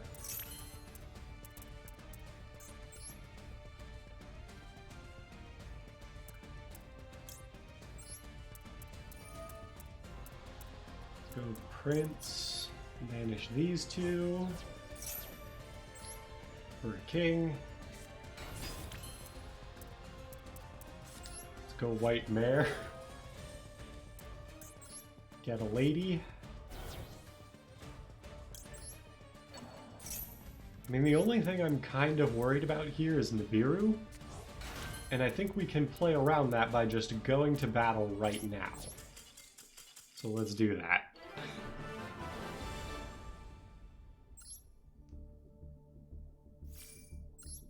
We actually may have already been in Nibiru range and I may have just not realized it. That's another good thing to think about. I should be like counting my summons more often. Let's just go ahead and check on our dailies and whatnot.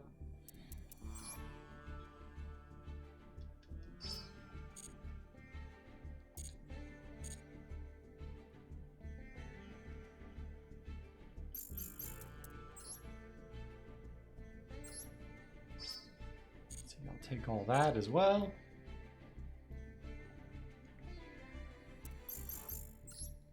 Tell you what, let me look at our anti-spell list. Like if I were to craft...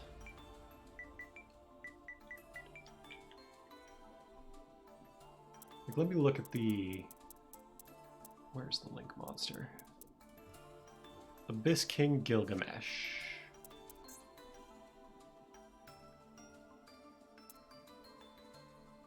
Oh, it is in the pack. Did they add Deus King Machinix? They did not. Okay, so that's going to have to be a master pack craft. Like if we generate Gilgamesh, let's go to cross-dimensional contracts.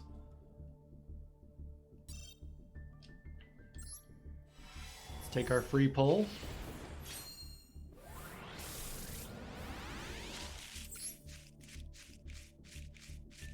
Okay, that's all stuff we had.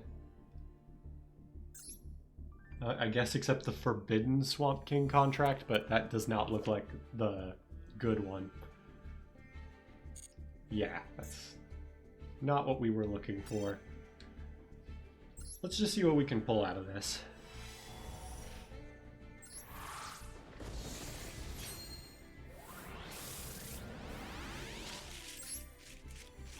Got a Burning Abyss card. We got the Dark Armageddon, Savant Nicola. At least cards we don't have right now. SR from the pack. We like to see those. King Beowulf. I think that's like good in Duel Links. I don't know if it's good here, but maybe it is. Okay, outside the pack. Zexal Field, that's probably just dust.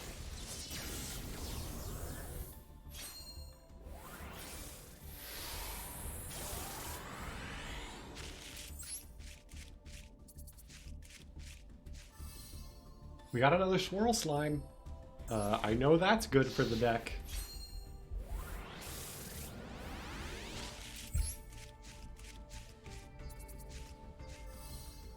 Oblivion King Abyss Ragnarok. I think I have seen that played. It's got like pendulum stuff going on. Okay. Yeah, I'm gonna have to like actually learn DDD to know what a lot of these cards do. Okay, that's all fodder.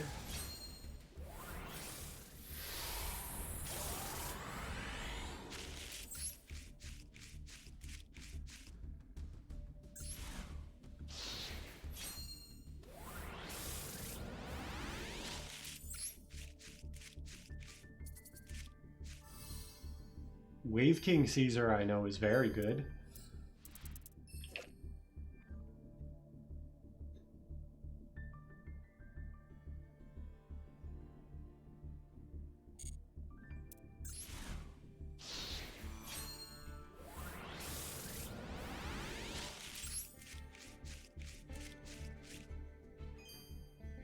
We got him a Dolce Link.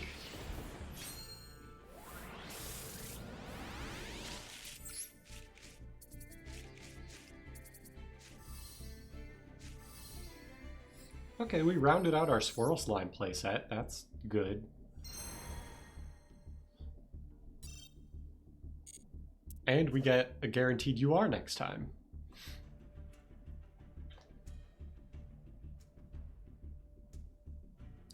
Oh, that could actually be very good in the event.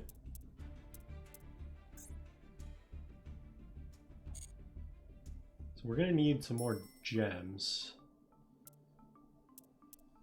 But if let's add those. We could probably cut like some of the like arcs. We probably don't need those.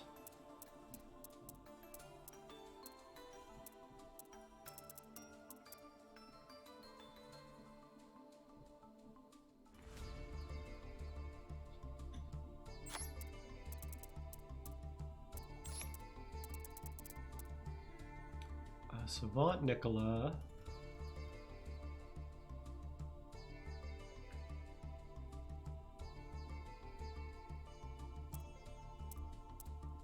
Is Cerberus good here? Let's see. Cerberus seems better in a version of the deck that can play spells. Add Beowulf. We could probably cut. I'll just start cutting things we have like 3 of because we probably don't need all 3. We got a Wave King High Caesar. Let's get the regular Wave King Caesar in there.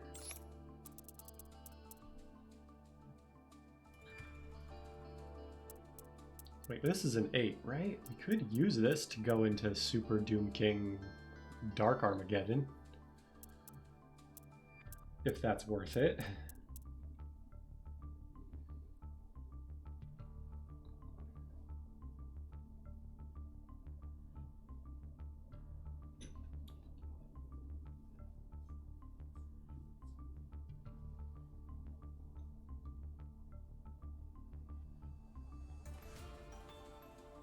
Wait, this is just like a floodgate if you have 2 DD monsters in your scales. That seems too good not to play.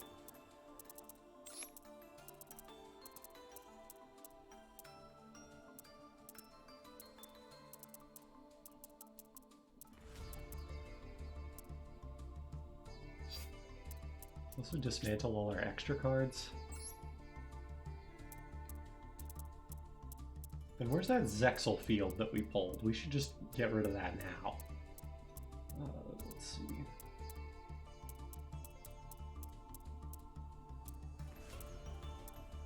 Is it like banned in this event or something? Is that why it's not popping up here? Oh, because it's a spell. That's why. Duh. Just out of curiosity. There's like a high Alexander, right? What rarity is it? It's a UR. Okay, we're not crafting any URs, I don't think.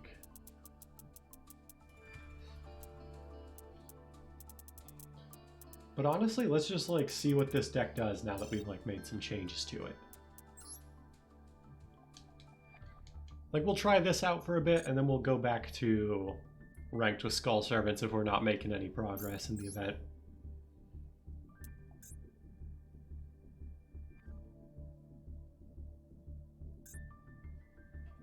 I could always just build that Salamangrate deck and just go for access code turbo, but I feel like just making access code turbo for the event seems kind of boring to watch, so I'm trying to avoid doing that. Okay, we're going first. That actually kind of seems not great, but we shall see.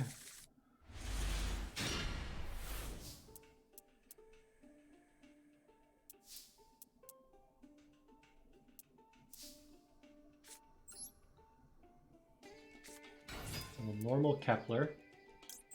Kepler effect.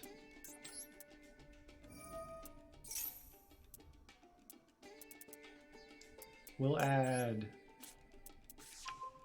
errors.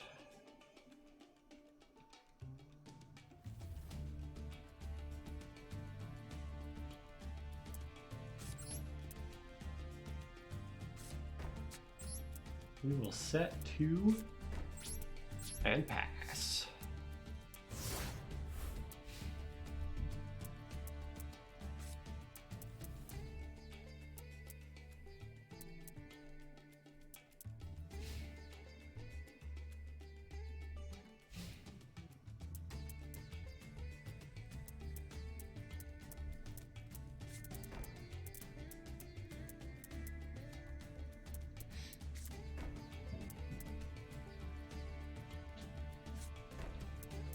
Okay, they're setting a bunch of cards.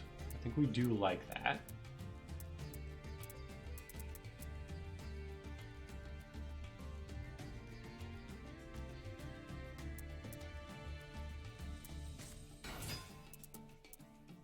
Damage Juggler.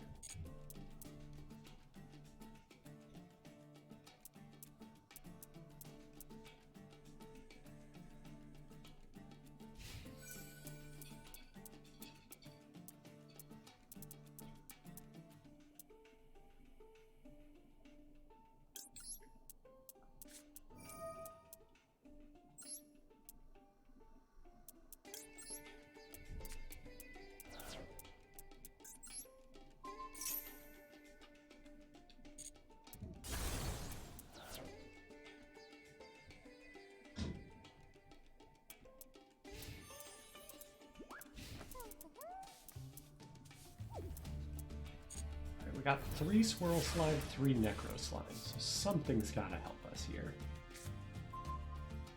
Another contract with errors. I may have placed too many errors.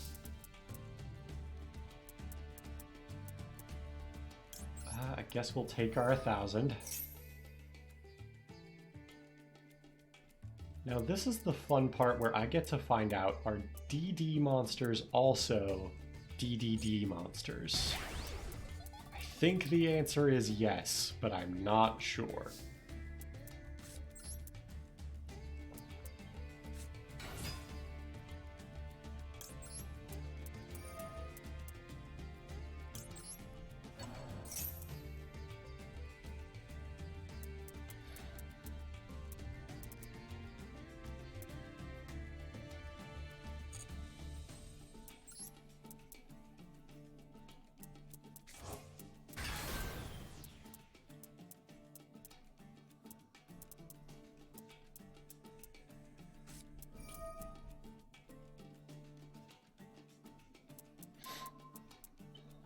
Okay, this is where we have to errors.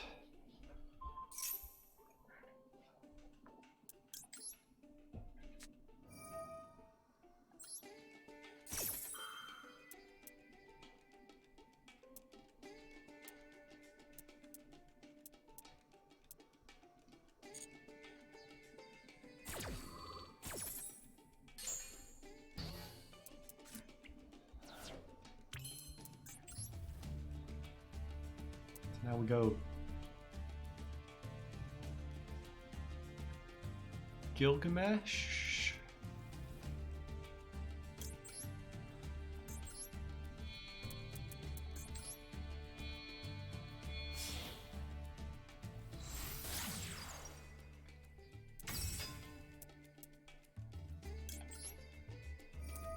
I'm gonna put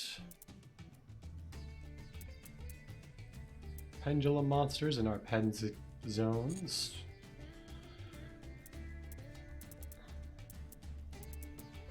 So we want this one, and we want this one.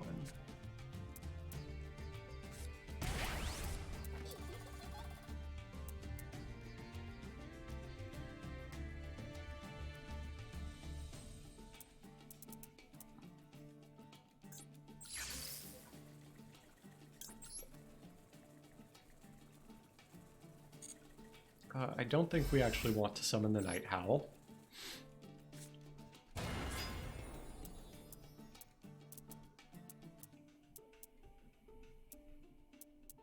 I should be playing like a Synchro 11 somehow.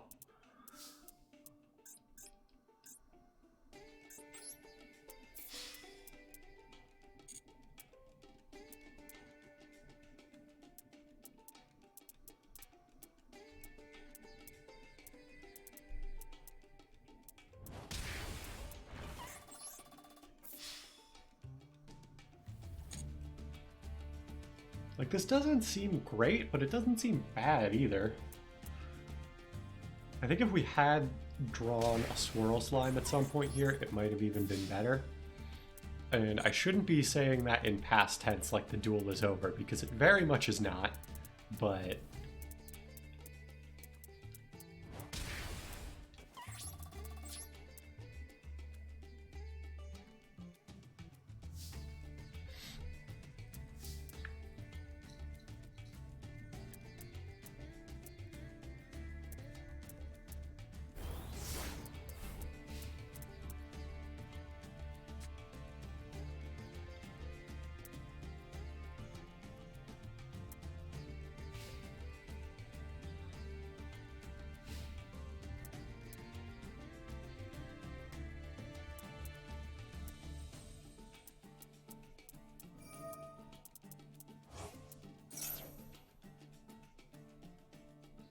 Adding a Performage, that's fine.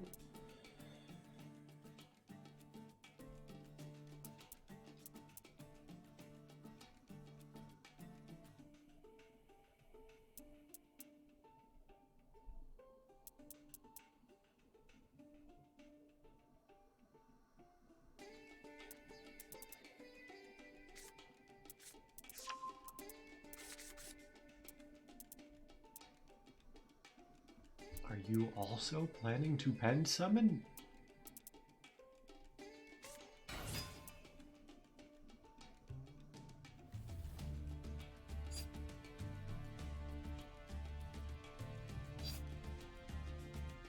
I think we do shotgun this.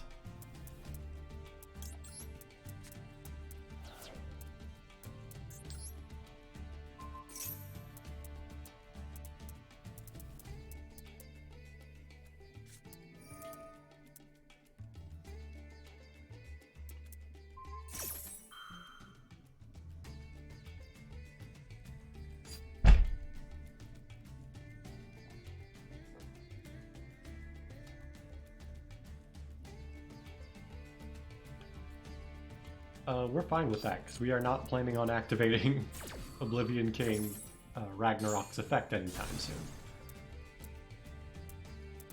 And we can just negate that with the Dark Contract anyway.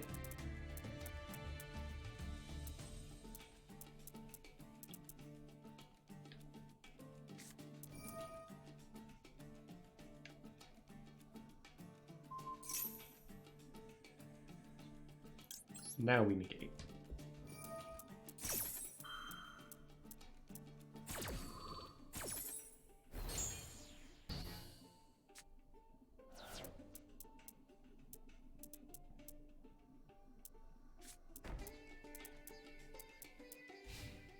I mean, amazements are cool.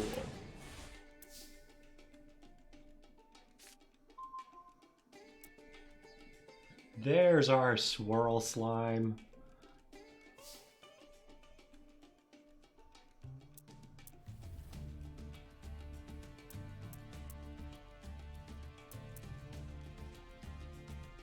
I mean, let's just go ahead and like proactively do this so that we only take 1,000.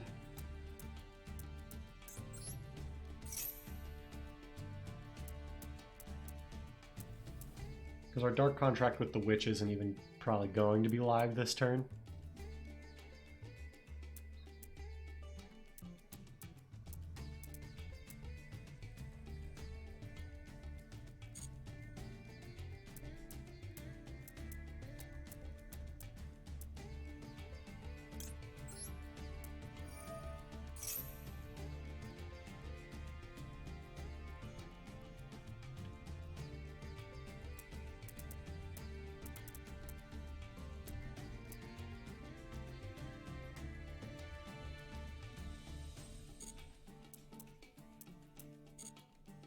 No, we want the pen scales, actually.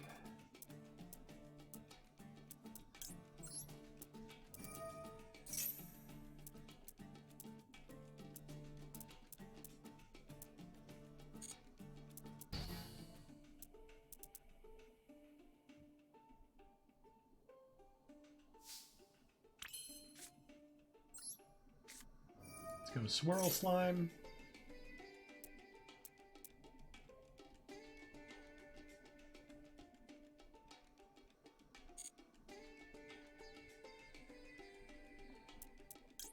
We'll make Oracle King Dark.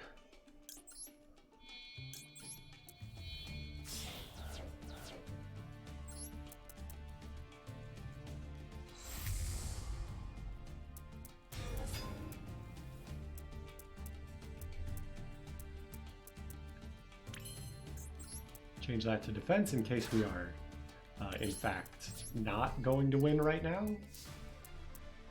But I think we have it. This was definitely a very clumsy build, but it is getting us there. Also, thank you for the follower, or follow, Jabberwock. I missed that earlier, sorry.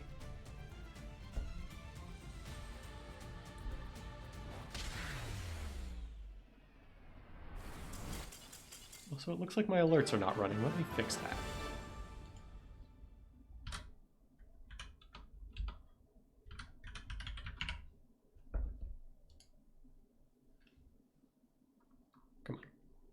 Here we go. Now if I redo this, okay, it only appears for like a fraction of a second. I might need to retool those a little bit, but there we go. Okay, now we're cooking with gas.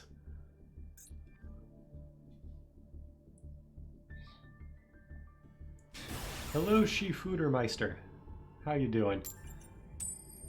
We were playing some Skull Servants on ladder, and now we are playing with DDs.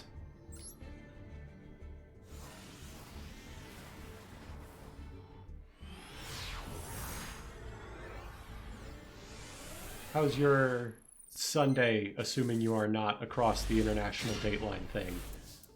How's your Sunday going?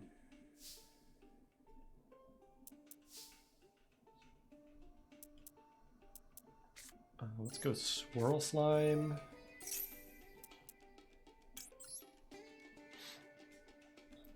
For Oracle King Dark. Oh, this is a tuner actually, so this could cause problems. I'm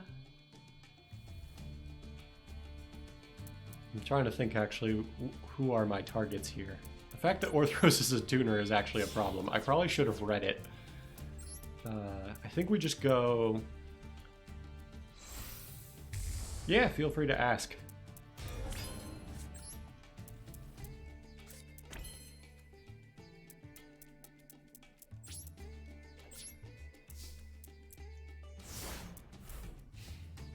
Contrary to what my silver rating would suggest, I actually do play quite a bit of Yu-Gi-Oh, so I do know a fair bit about it. Hopefully Oracle King Dark plus Contract with the Witch is enough to get us there. We've still got follow-up if it isn't, but I would prefer if it was.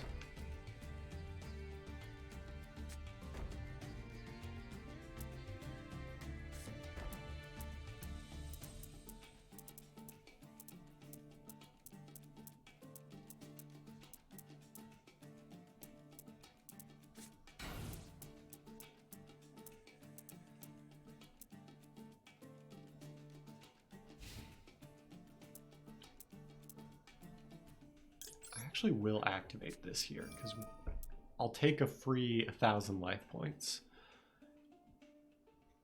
I can send a DD or Dark Contract and just target a card, destroy it. Yeah, we'll do that. Okay, so if you're just starting out in Master Duel, I would say structure decks are okay. If you're going to get one, get the Salamangrate one and get 3 copies of it. Because that's probably the best structure deck they have.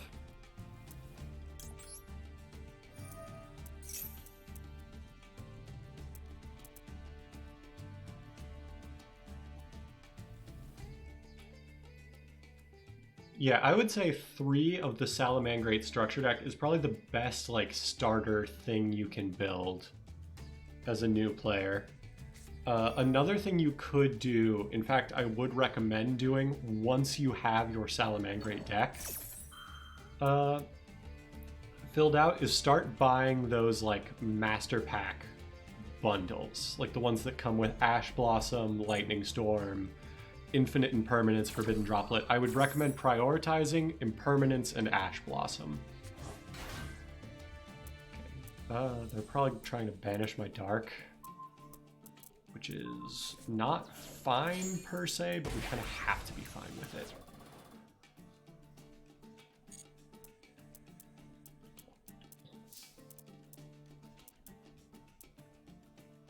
Once we get out of this game, remind me, I will show you what I'm talking about in the shop.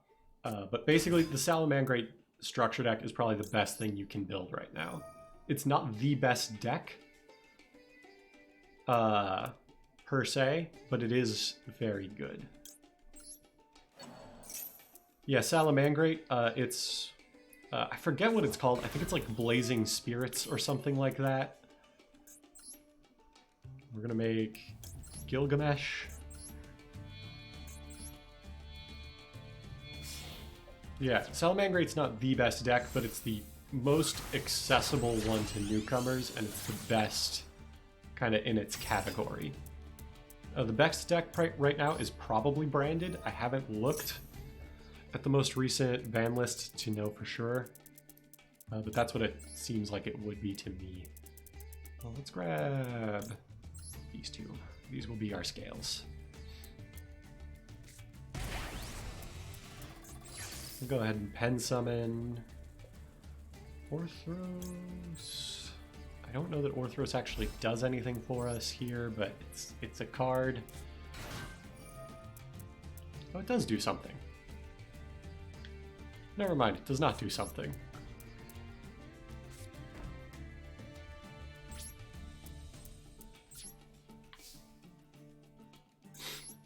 Okay, but I guess by experience in Yu-Gi-Oh, like, have you been playing the TCG, like, up to and including recent times? Or is it more, like, legacy kind of experience? I would still say Salamangrate's the best deck you can build in Master Duel right now on, like, a new player's gem budget.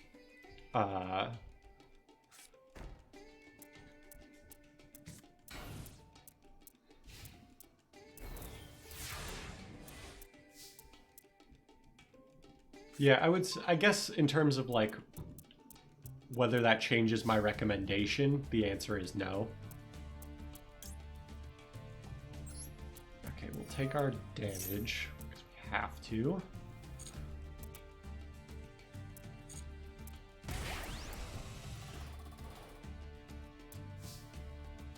Welcome back, Jabberwock. Let's go Contract, send Typhon.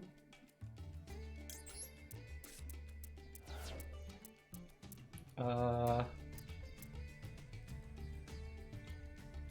feel like the back row is scarier than whatever the monster is. Dinomorphia. Okay, yeah, it's the dinosaur Dinomorphia thing again. Okay. Why can I not Vice Typhon?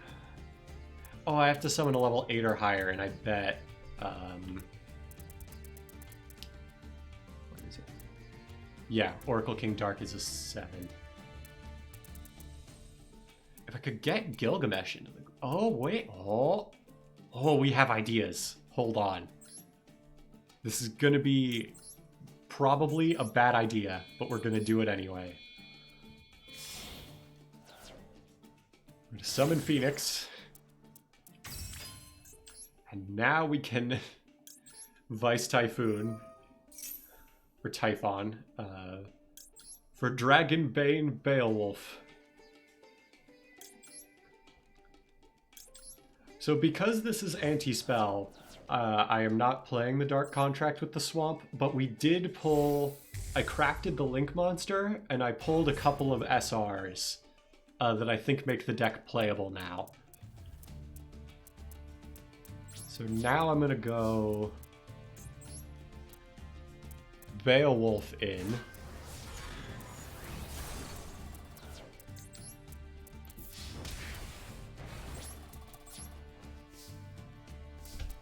I think we win.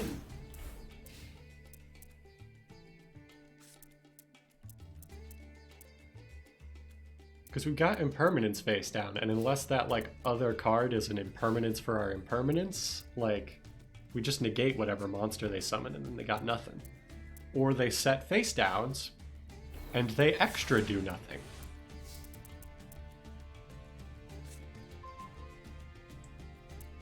Okay, so if you're like a pre-Pendulum and Link monster player, I will say, honestly, let's just blow up the board. Let's make sure we are winning this.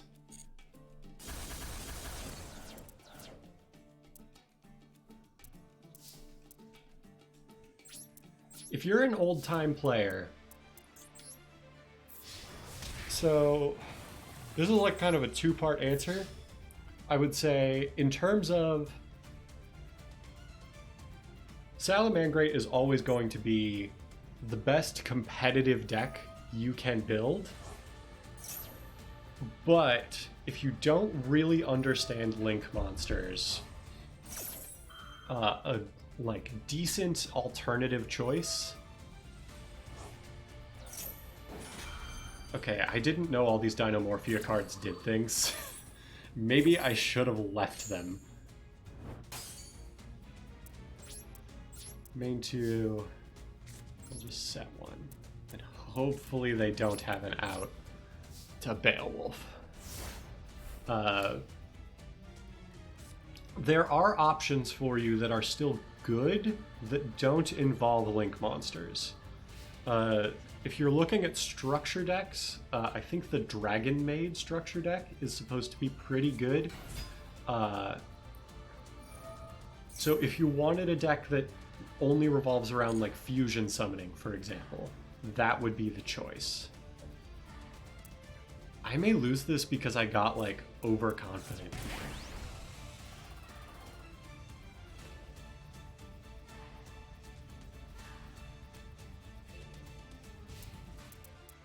Oh, actually, no, we might still be fine.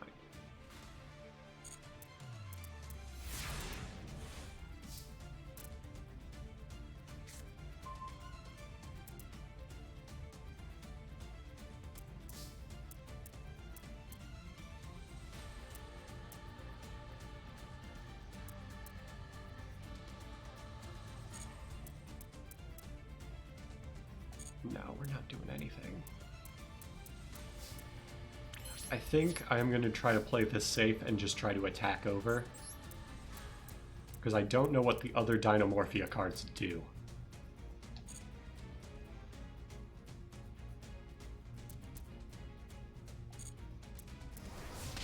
Okay, we win.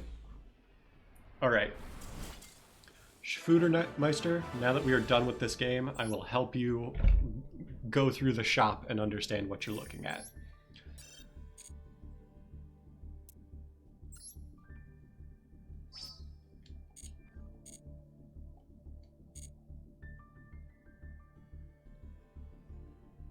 Let me just claim my missions real quick here.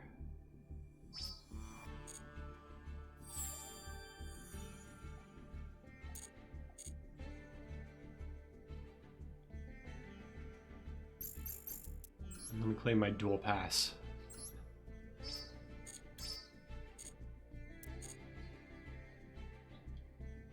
Alright, now we'll go to the shop and help you understand. So, in terms of what deck you should build, that is going to always be to some degree up to personal preference. But if you want the best deck that you can build on a budget, it's going to be this Salamangrate deck. They're focused around Link summoning monsters. Essentially, your goal, just off of 3 of the structure deck, is going to be what I'll call Heat Soul Control, which is just you're going to try to Link summon this Decode Talker Heat Soul, use it to draw a whole bunch of cards, and just kind of out-advantage your opponent. And I'm just going to assume because you have prior experience, you understand what I mean by things like advantage, but if you need me to explain that as well, I can do that. If you want something that's going to be a little more your speed, being someone who is not familiar with Pendulum and Links, you're probably going to want this Dragon Maid structure deck. And so what their goal is to do is, they do still have a Link monster in here, but like, don't let that scare you. This is the only Link monster the deck needs, as far as I'm aware. I haven't played Dragon Maids, but I have played against them a couple of times. Your goal after buying 3 of this is just you're going to want to load up on these Dragon Maid names. And your goal is to end your turn on like Heavenly Spheres and Shio. And what Shio does is it lets you negate an effect. It's like a solemn judgment on a monster, basically. Yeah. Their goal is, your turn 1 end board is basically just Shio. That's like the important one. It's like a solemn judgment on legs. And then your like game plan for the deck is that all of the big Dragon Maids can be summoned in the battle phase by returning the little Dragon Maids to your hand. And you can summon them from hand or grave. So your goal is to just get the big dragon maids in the graveyard. Just keep finding the little dragon maids over and over again. Like try to get as much names as possible. And then your goal is just to keep making Shio, keep playing the dragon maids. I actually just noticed, is there a fusion spell not in here? Because that will be a downside to this deck. You want, I think it's called Dragon Maid Changeover. I'm not seeing, oh no, it is in here. Never mind. Wow, this is an N. I thought this was like an SR or higher. But that's very good that it's in here. You just want to keep fusion summoning your big dragon maids, and you want to just keep recursively using your other dragon maids. Most of the other stuff in here, like the, let's see, did I have? Yeah. And tidying is a pretty good spell too. It's like a compulse that also generates you advantage. They're pretty good. Yeah, they are really strong. They're not like crazy good in the meta right now, but you probably could, with enough practice, take them all the way up to Diamond. They are good enough for that. And you're going to want to buy 3 of the structure decks for consistency. You want the most names possible. And then once you buy your 3 structure decks are your priority. But once you have bought them, you're going to start making your way through these bundles. I would recommend start with the Infinite Impermanence bundle. Then get, hold on. Lost my place here. Then get the Ash Blossom bundle. And then the other 3 are kind of in whatever order you want, but you do want all of these bundles eventually. All of these come with a guaranteed staple card that you're going to eventually want 3 of. Technically, you probably don't need 3 Solemns unless you're playing like Dinomorphia specifically, which is another more recent deck. Yeah, that's the other thing. Whatever you're going to build, yeah, these bundles are crazy good. This is also the only time you are opening master packs. Anytime after you have opened these bundles, you do not want to open the master pack for anything. You want to open a secret pack. So let me go over here. So right now I've got 2 secret packs unlocked. The way you unlock these is by pulling or crafting an SR or rarer from the pack. So in this case, for example, this is the DDD pack. So like this has, for example, I was trying to build DDD for the event that's going on right now. And so pulling from this pack is always going to be better because it guarantees me 4 cards will be from this pack. And in this case, all of the featured cards in this pack are DDD cards.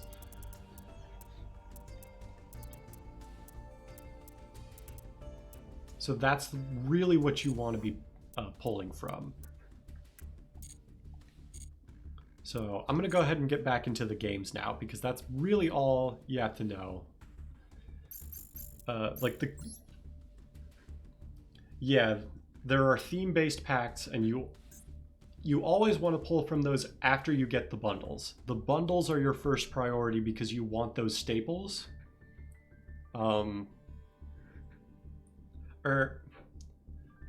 So your list of priorities here is going to be number 1, 3 of the structure decks. Number 2, open all the bundles. Number 3, secret packs to build whatever other decks you want to build. And also, as you're going, if you are pulling cards for decks that you do not want to play, you should be disenchanting them to get dust to craft staples. Also, thank you for the follow, Schifudermeister. I appreciate that.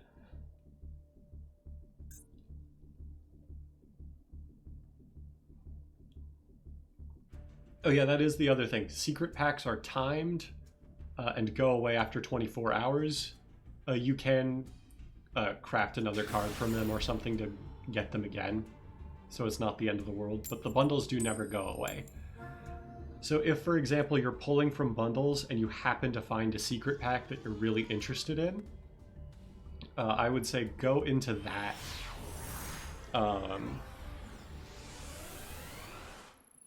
First, because it's going to go away, whereas the other one won't. There's also the selection packs, which are separate, but right now I would say the selection packs are like not great, so you kind of don't need them. But selection packs are how new cards get added to the game, and a lot of times, if there's something that's going to change the meta, they're going to be in there. The meta right now, admittedly, I have not played Master Duel in a few months, and I'm like not super up to date, but the meta right now is generally pretty similar to what it was in the TCG, I would say like 4 to 6 months ago. And that is... Actually, no, it's not 4 to 6 months ago. It's even older because we don't have the Therions yet. But right now, the best decks are probably Branded Despia, which is a fusion summoning deck, and Sword Soul, which is a synchro summoning deck. Those are probably going to be your best decks. I know they have been hit on the Forbidden and Limited list in Master Duel in a way that they weren't in the TCG, so they may not be as good, but I believe they are. So let's go Swirl Slime.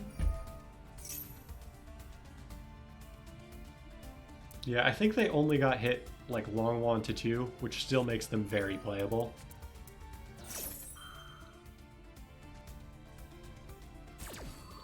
Okay, they're max seeing me. I think we do just have to like play into it, which kind of sucks.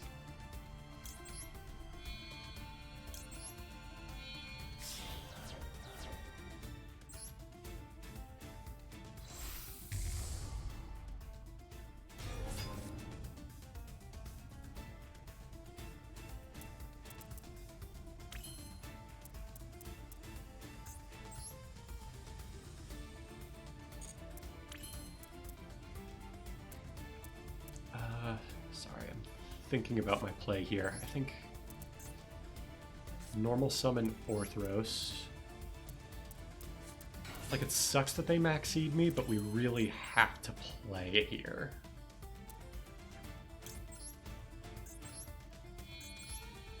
Let's go Gilgamesh.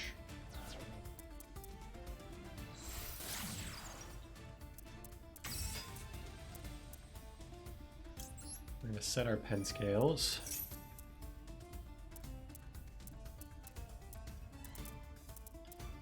Do we even have an 8-star synchro? I don't think we do. No, we got 10s and 7. Get Copernicus, get Newton.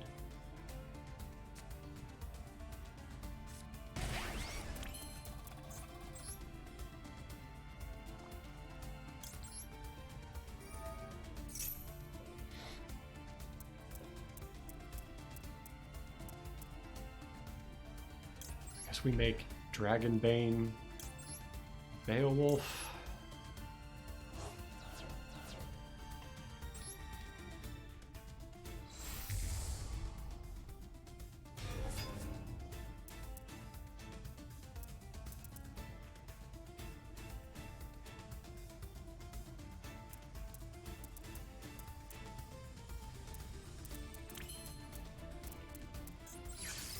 This is really crusty, actually. We're like playing all the way into this maxi, and we should not be.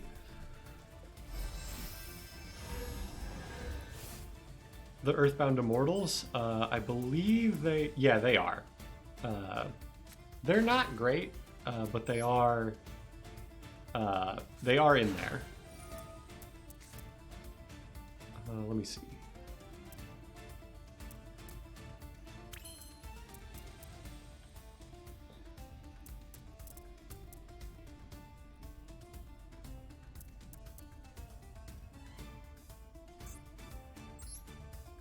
What do we have?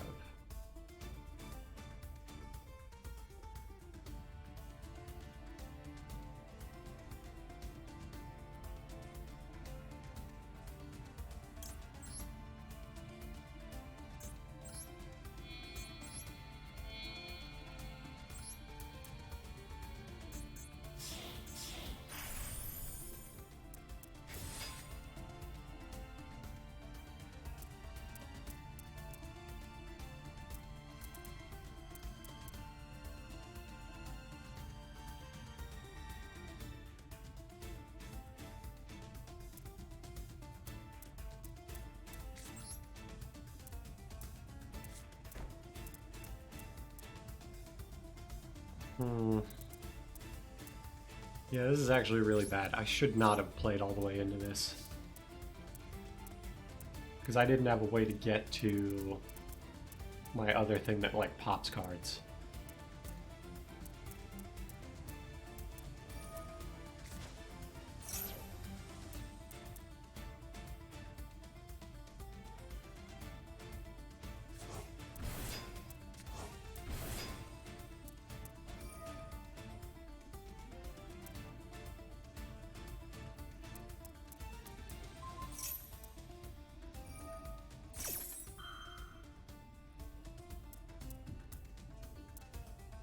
The play right now is just hope they cannot kill me after like maxing for my life savings.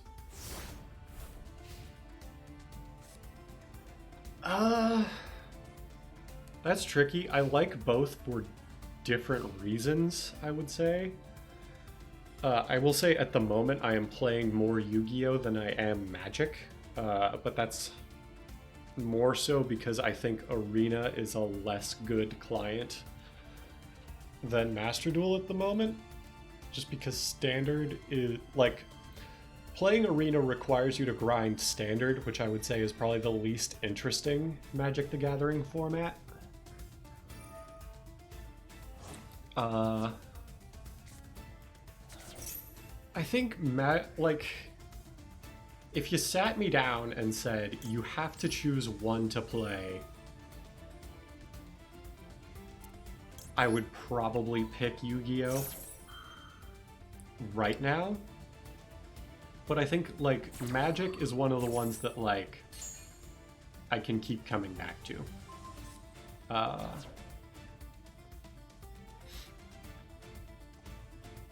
It is a tough question.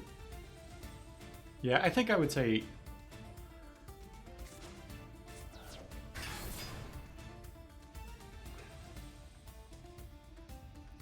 You know what? I'm going to say Magic is overall better than Yu-Gi-Oh! But there are things Yu-Gi-Oh! Has over Magic that lead to me playing it more.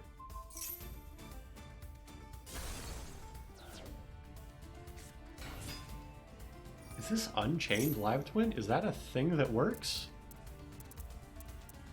I mean, they're doing it, so it must, but...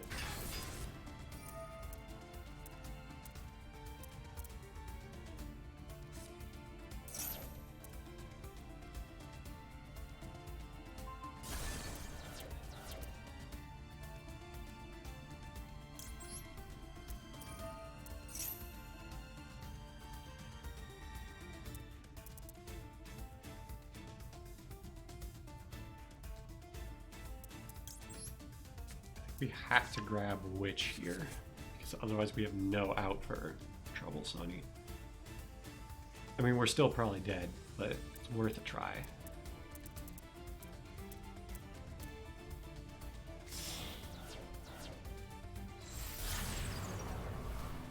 Yeah, we're dead here.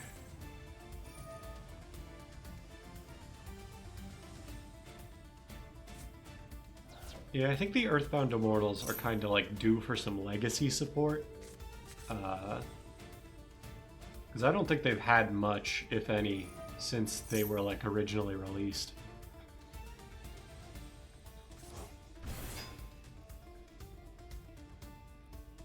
You can do some funny stuff with, I think it's a... Oh no, it's not. I think it's Wiracocha Raska in Fluandereeze as like a small world bridge. But everything I just said would probably not make sense to someone who is new to the game, and you're not really, like, summoning it ever. It's just, like, a funny bridge that has some niche playable things.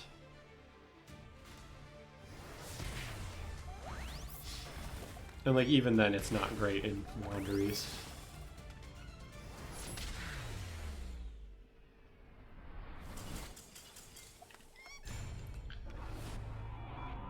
Yeah, one thing I will also say, Shifudameister, is any deck that was, like, played in the anime has a pretty heavy, like, I guess I'd call it a tax on the cost of their cards. Like, I think if you want to play, like, the current version of the hero deck, nearly every card in the deck is a UR. So any deck that was in the anime is just going to be harder to build. That's like the challenging part.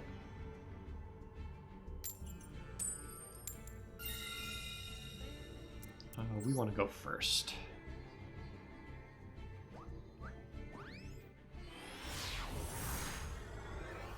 So like the Yusei's like junk deck is also expensive to build.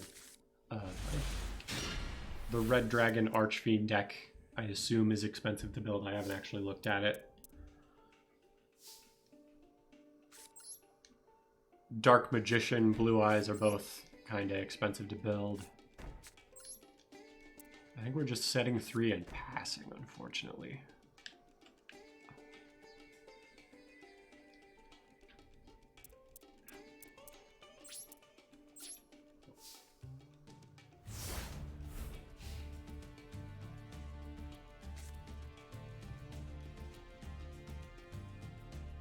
They do have a secret pack, but I believe they do not actually contain Dark Magician and Blue Eyes White Dragon. I think the Blue Eyes, there's like a starter deck that has the Blue Eyes monsters in it, like the vanilla Blue Eyes White Dragon. So you can get around it that way. But if you want to play Dark Magician, you're gonna maybe have to fork over some dust. Speaking of Blue Eyes...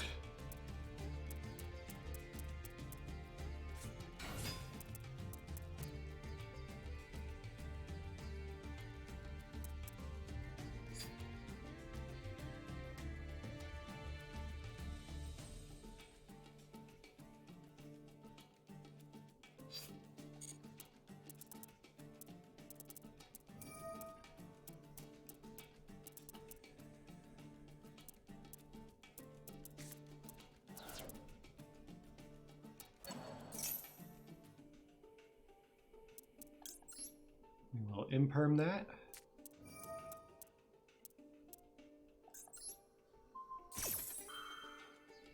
Uh-oh, is the stream freezing? It looks like it might be freezing on my end.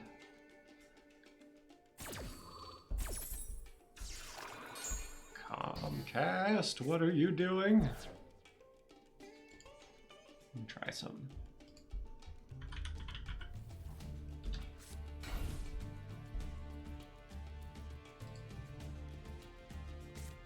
Now we're getting our speeds.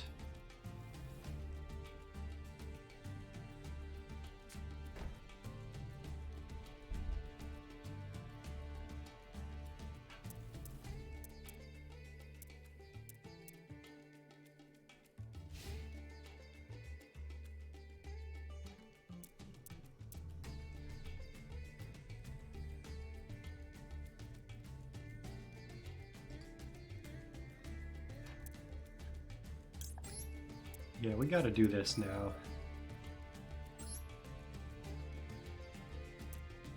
Let's go Savant Thomas, pop this back row.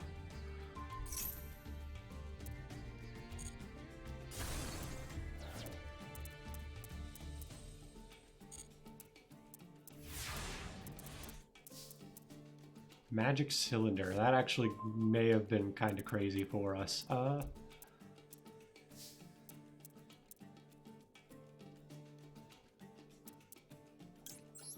just take my 1,000 here.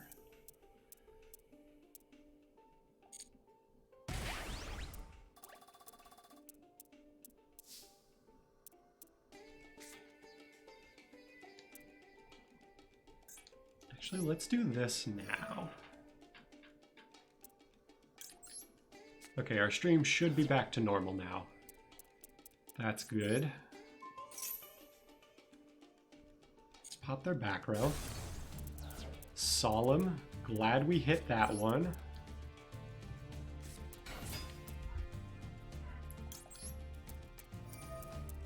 So we can go Howl for Savant Thomas.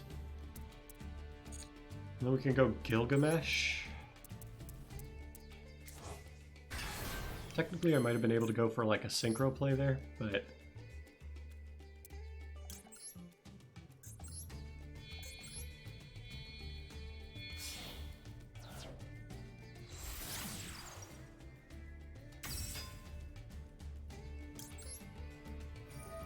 yeah, we'll take our 1,000.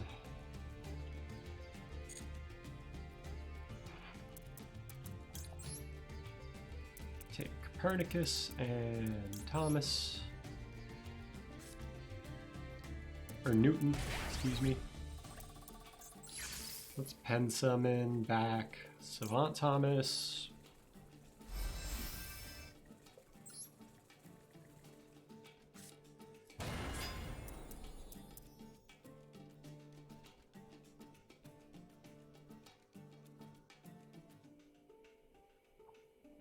Destroying a card in our Pendulum Zone. I think we actually don't want to do that.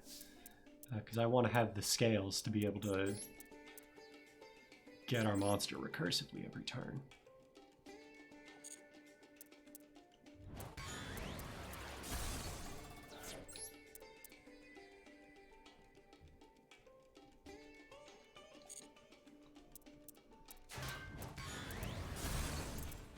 Okay, that...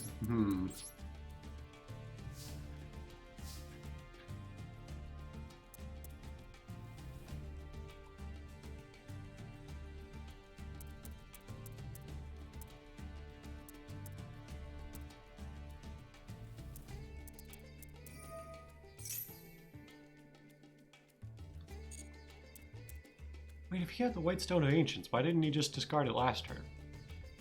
I guess because I hadn't set up yet. And he's probably going to go for the one that... He's going for Jet Dragon. What does Jet Dragon do again? I haven't read Jet Dragon, I think, ever. Cannot be destroyed by card effects. Special summon. Discard battles.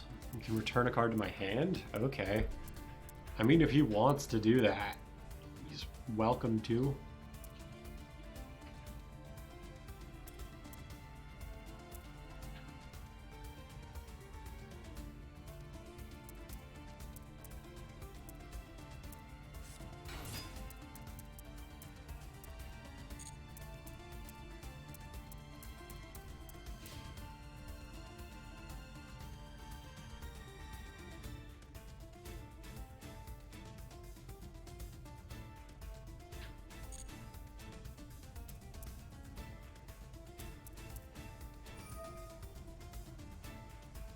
I assume he's going to return my Dark Contract.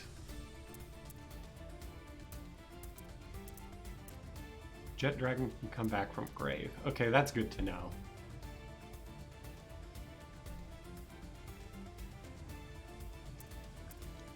I'm still surprised he didn't just go for the one that, like, banishes a spell trap I control. But, you know, I'll take what I can get. Oh wait, this has a destruction effect. Your extra deck or graveyard in defense position. Okay. So I'll take, Oh! It can summon from face down extra deck, too. Okay. That's pretty good. I guess we'll take the Wave King Caesar?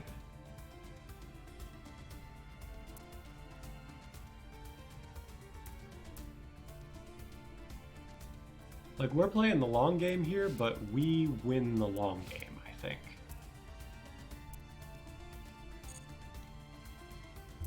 Like, if we get any card that lets us fusion summon, we're golden. Impermanence is also funny.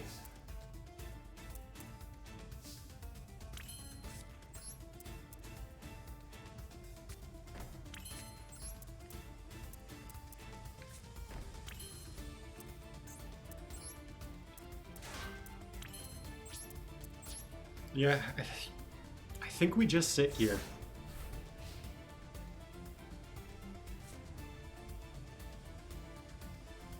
Like, if he goes for any, like, blowout plays, we can stop that, I think, with this board.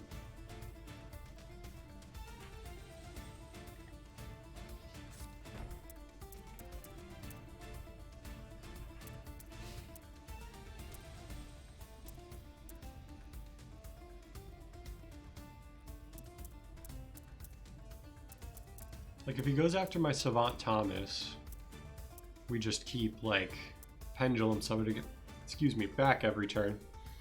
If he goes for my Caesar, we get the one that's just going to, like, floodgate him out of the game, probably.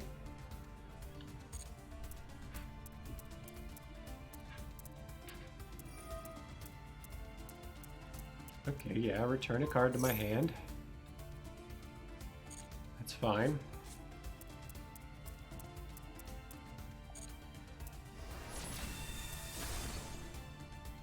If he was thinking there, he should probably have just put the Wave King Caesar back, but I don't know if he knows the interaction between, like, extra deck monsters that are returned to the hand and leaving the field effects.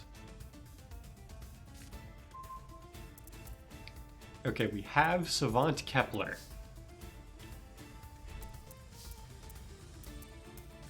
Which means this is now probably the end of the game. Because we go Kepler, add a Dark Contract.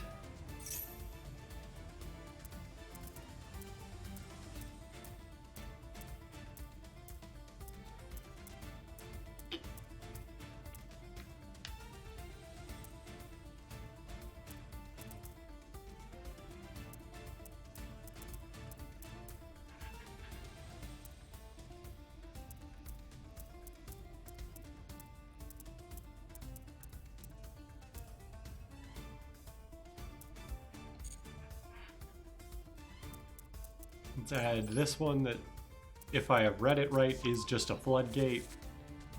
Don't target monsters on the field with spell trap effects, tribute them for a tribute summon, nor use them as materials for a fusion, synchro, or Xyz summon.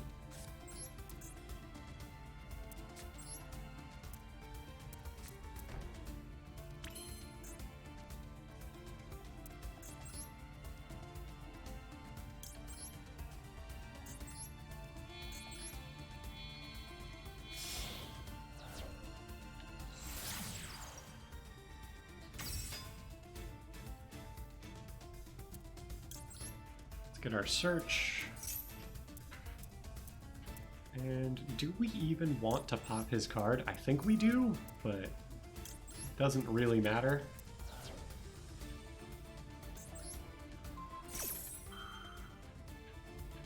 Like, I might be crazy, but I think we are in a winning position right now. Ring of Destruction. That is perfectly fine, I think. Oh, actually, the fact that cards cannot be destroyed by card effects might matter. Oh, we could just Savant Newton. No, we need the Savant Newton. Have I overplayed my hand here? Oh, I could have errors to that. What was I doing? Oh, we can still Pendulum Summon.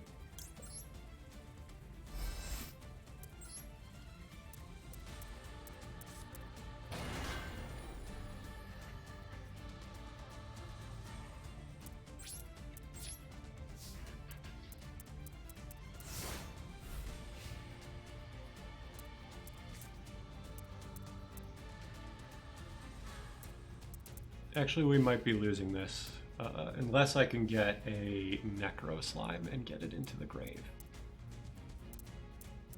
We have a lot of ways to do that, so we're not, like, dead, but we're not in as good a position as I had thought we were.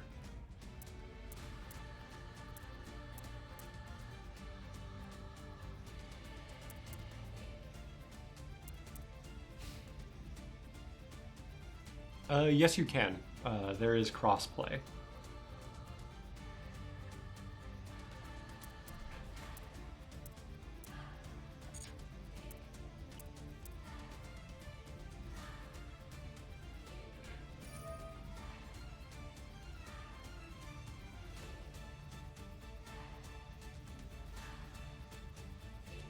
Yeah, that's probably true. Oh, you know what? I probably should have... Wait, is this... This is not on declaration, right? Yeah, I don't think he gets to redeclare off that. That would be too good.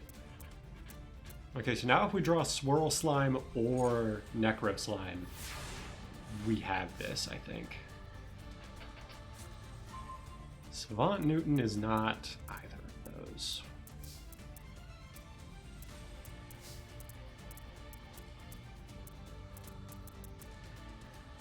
Do we have anything we can go into with these two?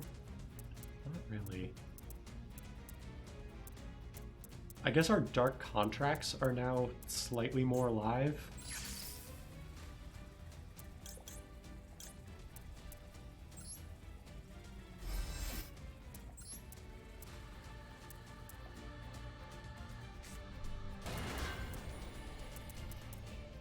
Oh, I have just realized... Now that I have a Newton, I can pop our existing Newton. To start digging through our deck for stuff. Now we got Abyss King Ragnarok.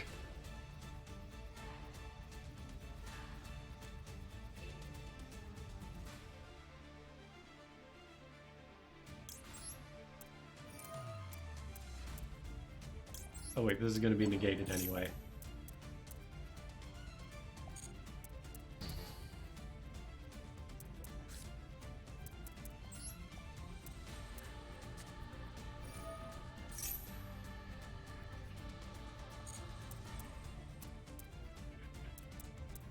I'm trying to think, are we locked into DDDs by anything?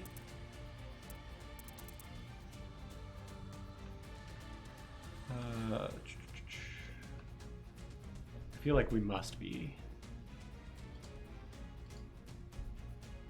Or have I been through both my Nightmare Phoenixes? I have. So honestly, even getting to an access code isn't good here. I should really have a rank 8 in here. I think I even have the rank 8 DDD monster, and I just didn't put it in. So I should do that. This is the crustiest game of Yu-Gi-Oh! I've ever played, I think. But we're in an okay position.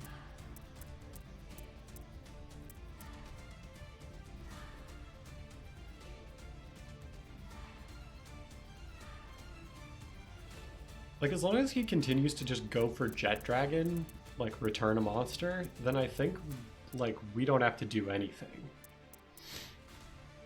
My only concern is if he, for whatever reason, synchro summons using the Maiden. Like, if he clues into that I'm not ever going to, like, trigger that effect of my own volition.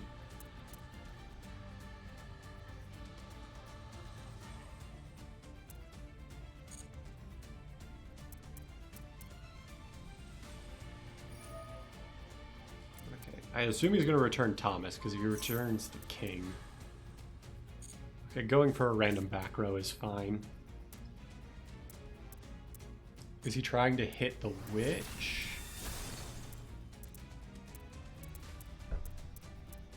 Or maybe he's just realized it's better to destroy my monsters than return them to hand when I'm playing the penned deck.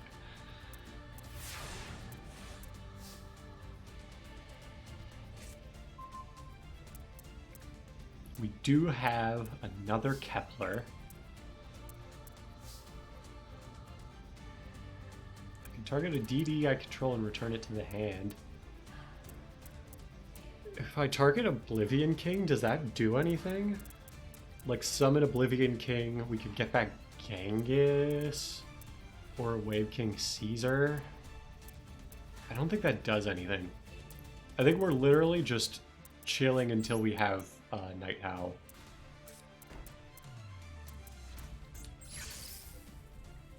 Until we get Night Howl or...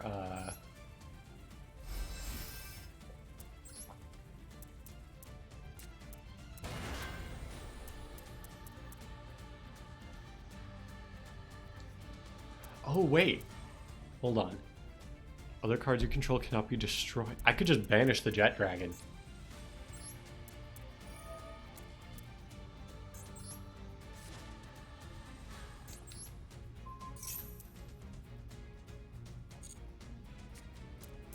Alright.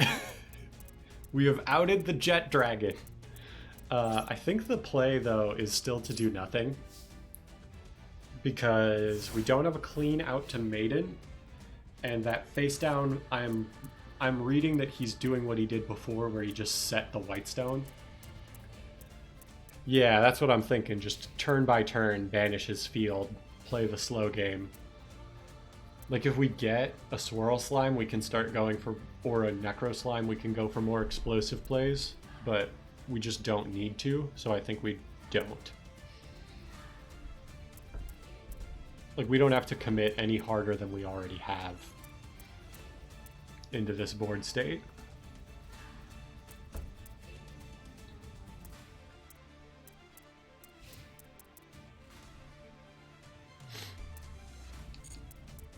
Does this actually even target, come to think of it? Okay, it does target, so we can't use this to out.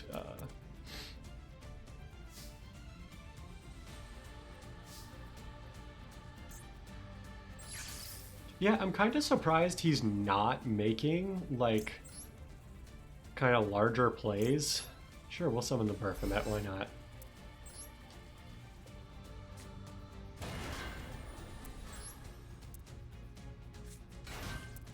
Oh, do we have any 4s we could go into? Nope, we've already gone through our Wave King.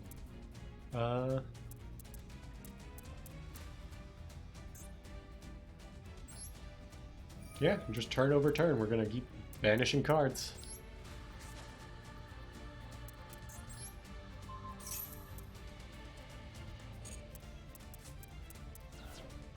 Haha! Nice White Stone.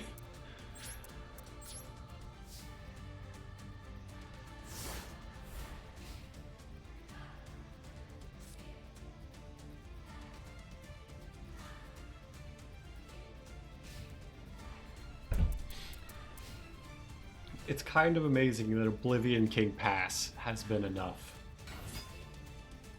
Kaiba Man!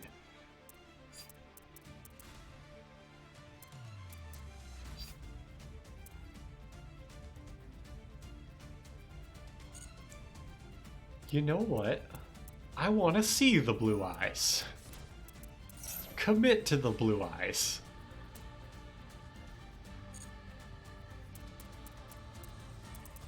Because we could always just pop the blue eyes with Dark Contract. I'm not worried about seeing the blue eyes.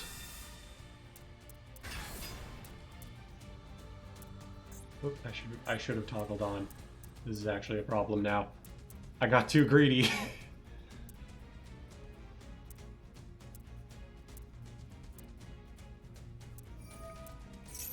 Hold on, what does that do?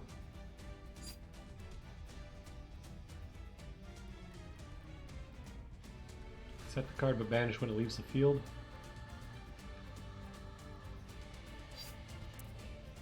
I mean, yeah, we'll pop it.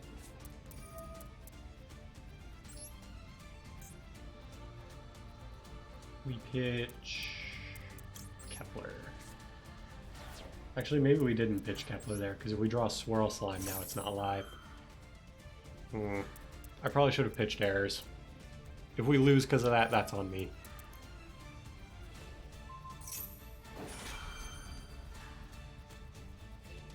Okay, this is bad.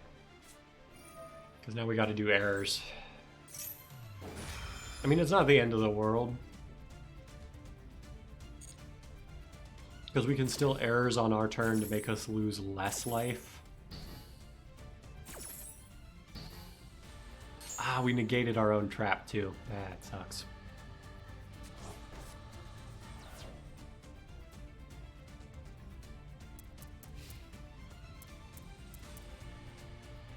I mean, he clears Baphomet, but we kind of always wait, why is he doing that?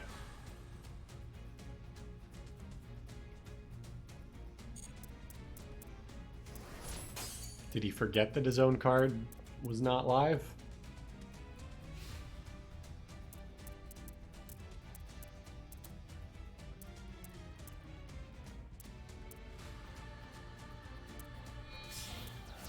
Ah, I should have done that. I don't know why I didn't do that.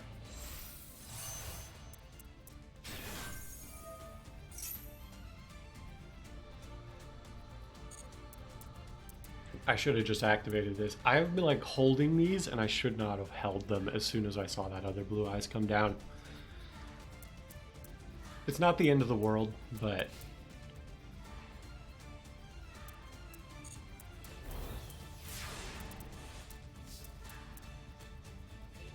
I still feel confident of our position.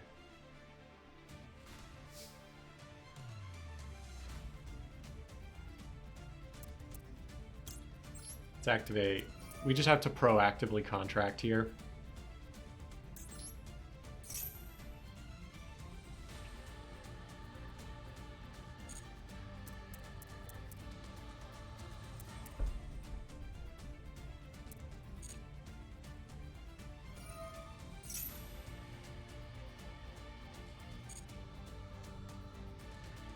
No, we will not smog in here. Actually, the fact that we drew Night Howl here might be insane. Hold up.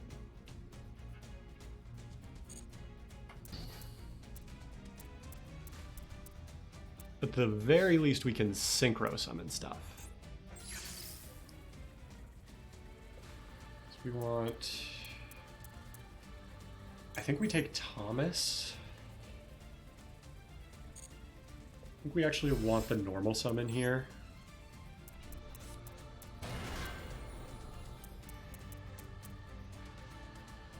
Because we can go Night Howl. Night Howl grab. Does it matter what we get?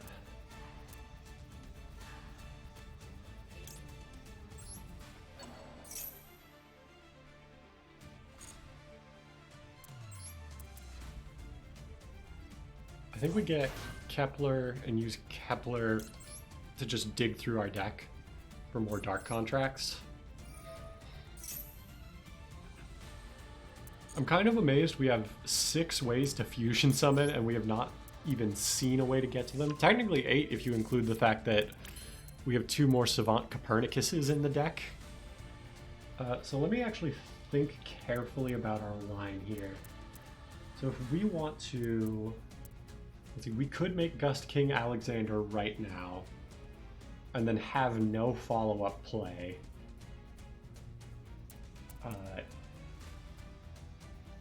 If I could make Doom King Bright Armageddon.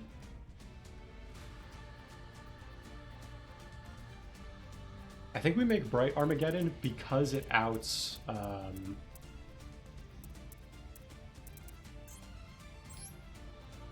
the Azure Eyes.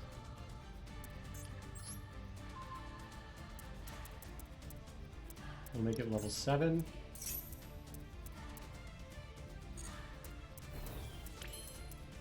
So why can I not activate this? Oh, it has to banish a monster. That's right. We go Bright Armageddon here.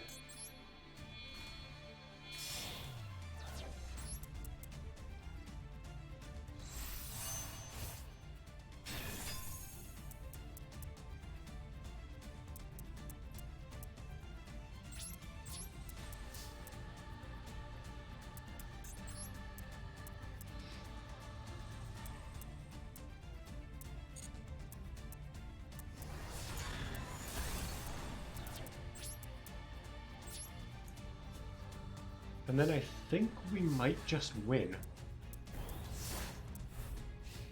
Because if we activate this Dark Contract, he can't do anything with his spells and traps or Synchro Summon.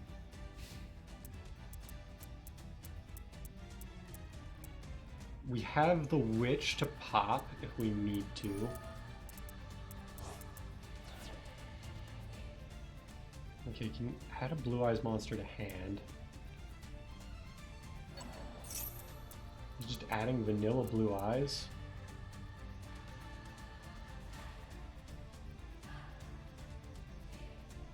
I think we're fine with that.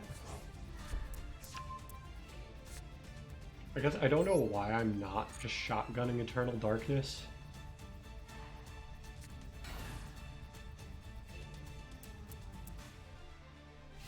I guess I had no reason to. Let's just...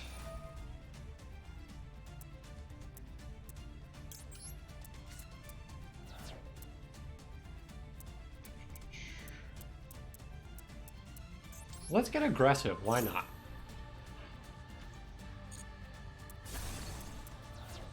Okay, fine. Add another Blue Eyes to your hand. We're cool with that.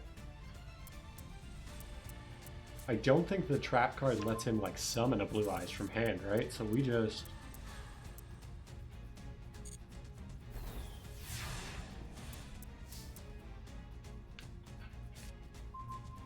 We have finally found Swirl Slime. And we no longer need his services. Let's just go ahead and do this. So we only take 1,000.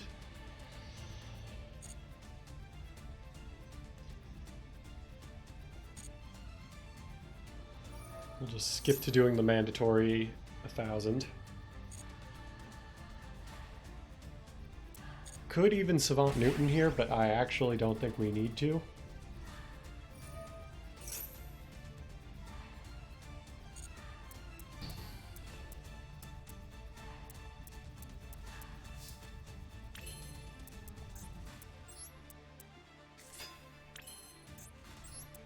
Wait, what can we actually do here?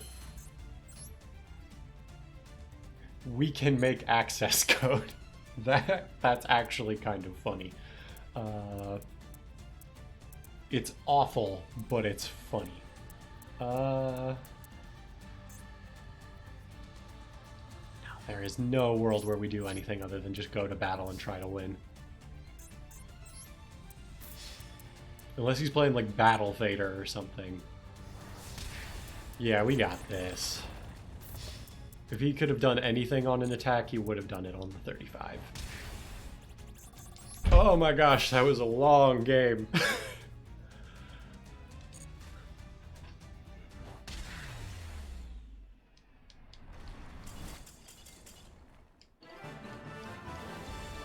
Wow, it actually got dark outside. Like, dark, dark outside.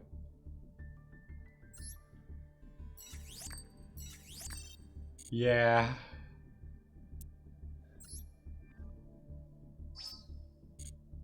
Yeah, he must have just made, like, Blue Eyes for the first time. I kind of feel bad about what we just did to him. Just sitting there for, like, a whole bunch of turns. Oh, I think we have enough to make... We have enough to pull from the packs again. Let's do that. Let's see if we can make this DDD deck a little bit better. Maybe we'll get, like, crazy lucky and get Machinix out of the, like... cards from the master pack that they include in here. So we get 2 URs, because I think the guaranteed UR is always in the last pack. Foolish Burial is not bad if I didn't already have one. I don't actually know. I think it actually said it was new, so I didn't.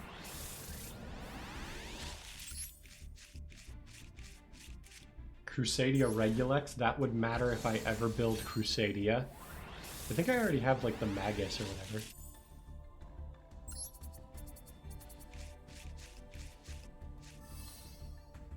Bright for Fusion, Cybers Enchanter, Spiral Double Helix.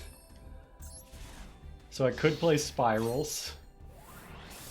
There's 2 Xyz DDD that help with graveyard play. Okay. I should probably be looking for those. Okay, this is all cards we have. I guess we have another of the, like, Floodgate kind of one.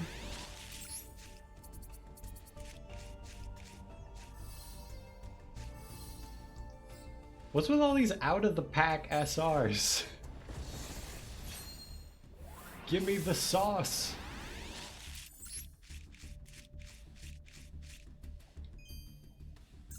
We have another Savant Thomas, but I think you only want to play one anyway, or something like that.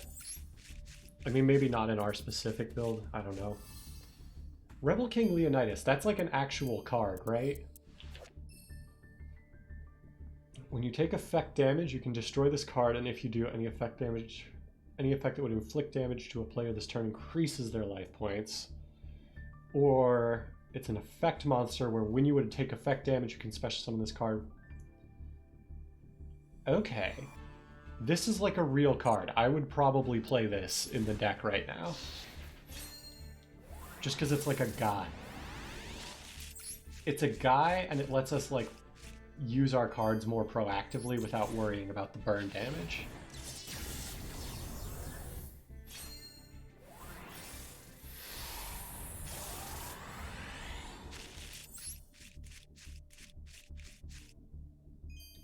Okay, so far these pulls are kind of a bust. But let's see if we get a last pack UR that's any good.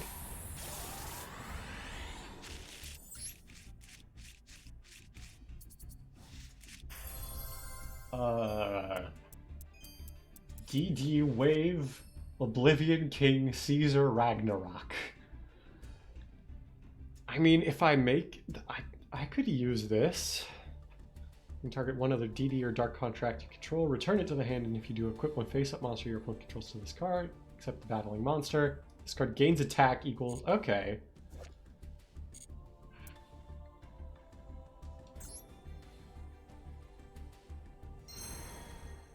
Yeah, I know High Gust King is supposed to be really good. Honestly, this was probably a little bit of a bust, but like we could throw some of these new cards in the deck, so let's do that. If I go deck, edit. So I think I'd probably cut the Lamias to 1, because like I'm not really using them much.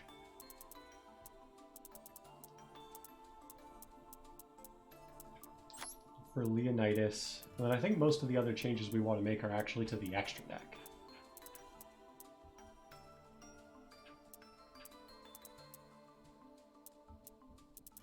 We want to add Oblivion Caesar, because why not? And we want to add... Let's add one Super Doom King Bright Armageddon, just because it did occasionally come up that I could have made him, and I didn't have him. And then we can also play... Wasn't there another one we pulled? Or am I going crazy? Could have sworn there was another extra deck card we pulled that I was thinking of adding. I might just be going crazy. Yeah, we probably only need one of each of these. I guess I could play another Gust King Alexander. Oh no, wait, we're at 15 anyway.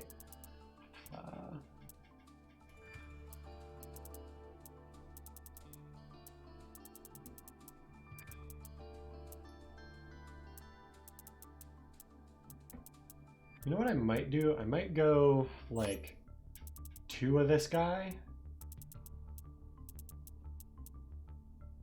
Hello, Fridays. Always good to see you around. Hope your Sunday is going well. Let's cut 4 throws to 2. Honestly, hold on. Let me check something. Oh, but most of these like lock us into DDDs is the problem. So like even if I had a Synchro 8 in here, I bet I wouldn't be able to make it most of the time. Let's just try this build out and see where we get.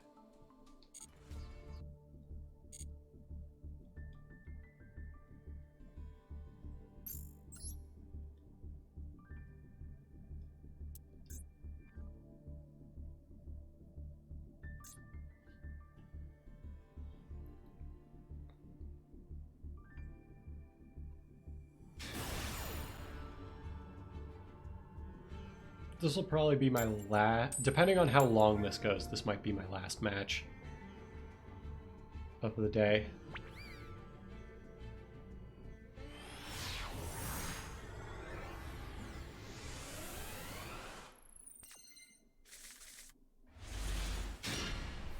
Okay, we could go Swirl Slime.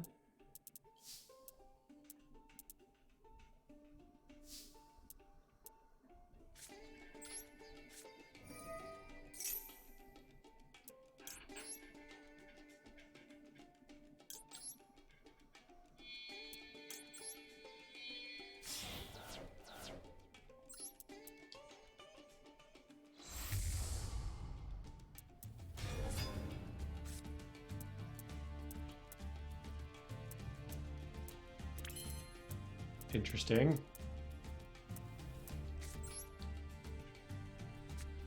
Do we even set the contract with heirs? I think we do.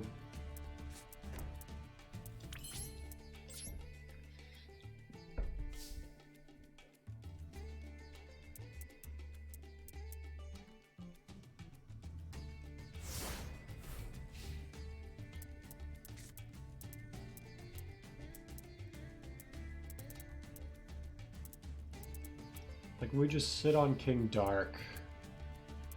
We have a trap negate, we have a monster pop, and he has to get over 2,800. It is a pen deck, okay.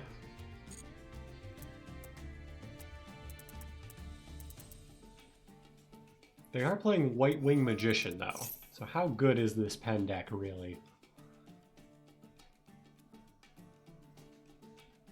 Do I just shotgun popping the scales?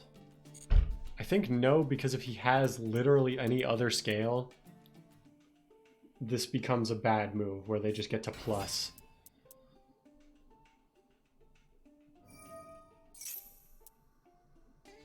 Maybe I should have. But now it's too late. Like if I had popped the 1 scale, maybe. Because they had Skullcrabat and that's an 8 scale.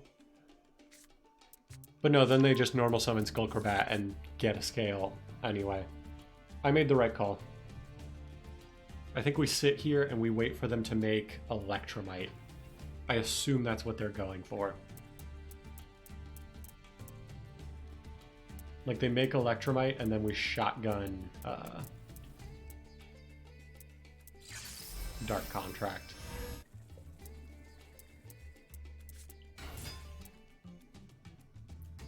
Formapal Duelist something. I have never seen this card. He already had the Astrograph, so actually is popping Electromite even worth it at this point? Because usually I think of Electromite as just being like Astrograph Turbo.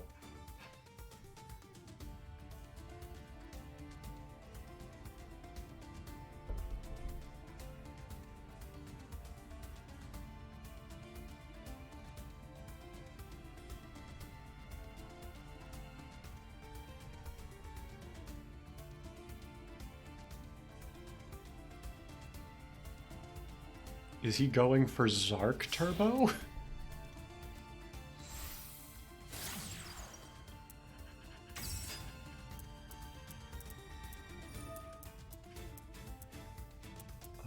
Actually, do we care about this? Like, we care about this, but do we do anything about it? I think we don't.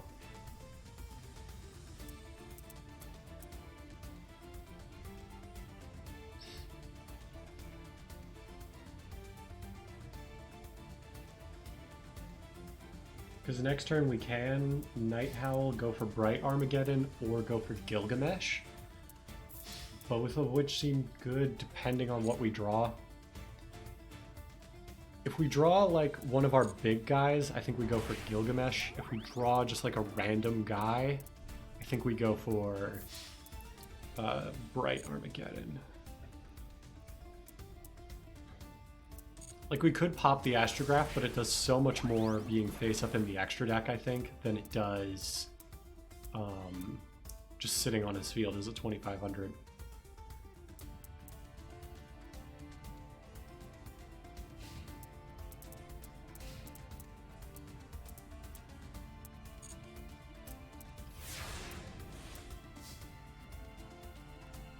Yeah, this does not seem great for us. Oh, Swirl Slime again. Now what do we do?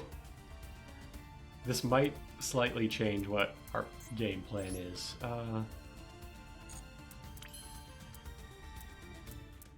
We could Night Howl, go for Bright Armageddon. Or we could go... Oh, none of these seem like great options. We're either going Bright Armageddon pass or we're going Supreme King Dark 2 pass. Or Oracle King Dark, excuse me. I think Bright Armageddon is honestly better because it at least has targeting protection.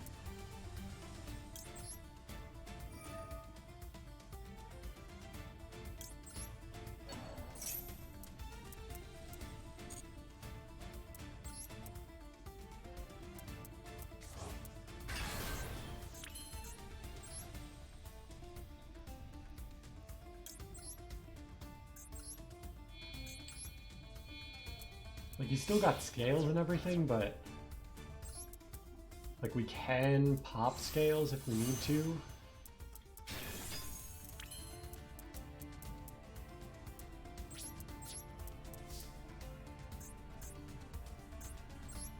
Oh wait, we can also negate his pendulum cards, because that actually matters this time.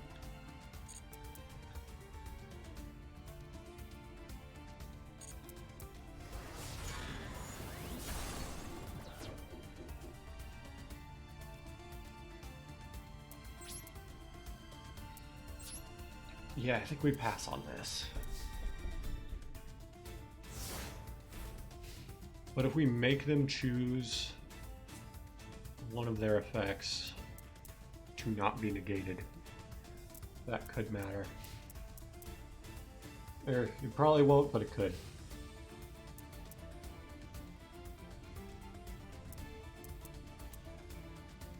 I assume he's gonna pen the Skullcrabat Joker and something from his hand.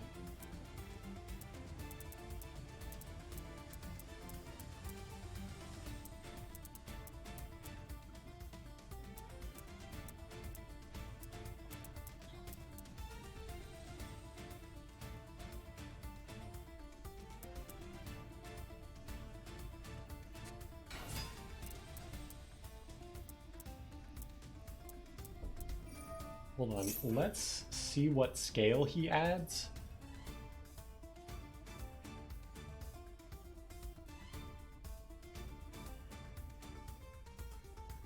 Sure, why not? I don't think we're gonna get a better time to do that.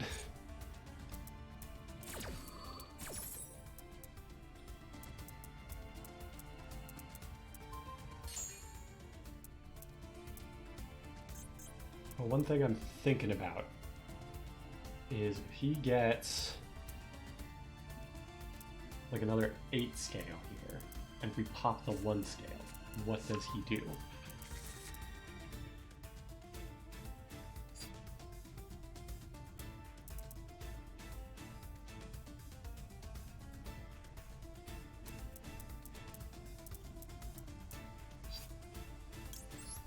Yeah, this is bad, but we gotta do it. Pitch Swirl. Pop the low scale.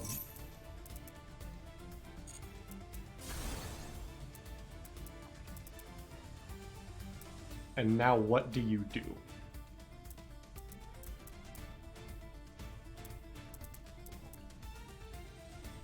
You've already normaled. You're stuck with one high scale in hand. If the unknown card is a low scale, we are unbelievably punished. Okay, they may be on the pendulum.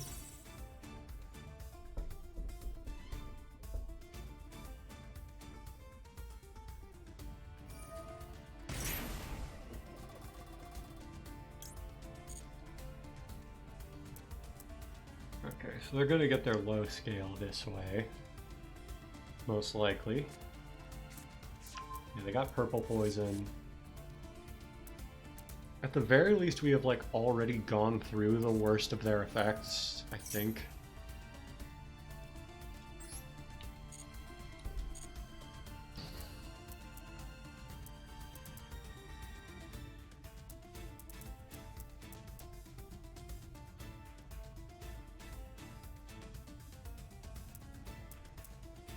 Cards in the pendulum zone are negated. They have to pen summon. I think they're gonna go for 2 from the extra plus maybe the Black Fang in hand.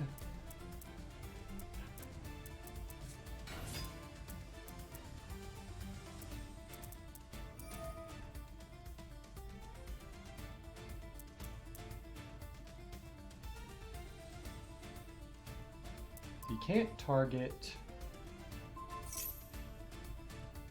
my Bright Armageddon.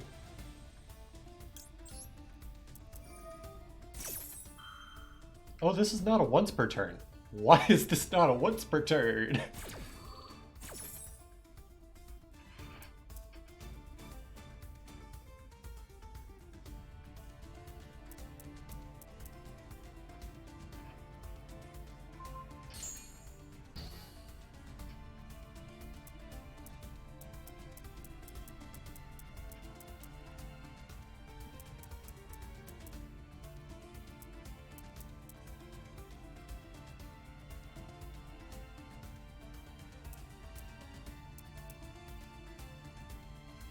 These Doom Kings do be a little crazy.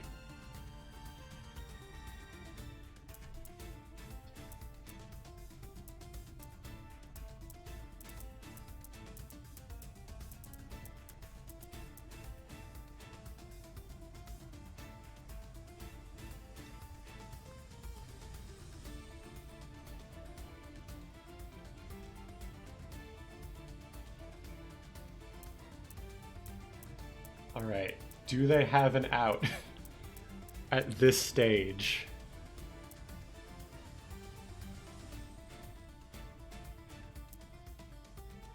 The only thing I can think of is, do they somehow get to like access code or something like that? Like something that just... They have to get to like a non-targeting removal, which I think access code is like the one I can think of that's like, yeah, that's generic enough. They might play it. But I think, like, some of this stuff has to lock them into pendulums or spellcasters or something, right?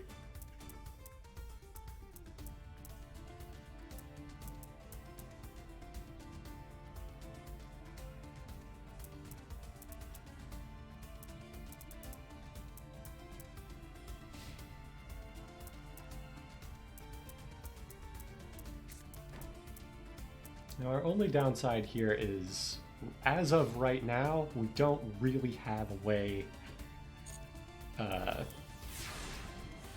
deal with the fact that we are going to die in 4 turns. Never mind! We have an out to our own burn. I'm glad we put this in the deck.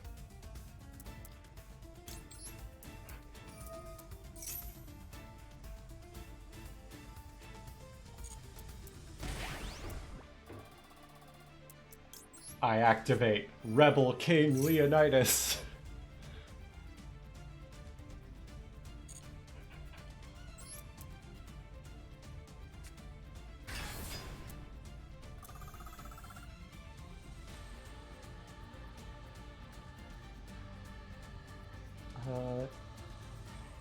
Oh, this works anyway. Let's do that then.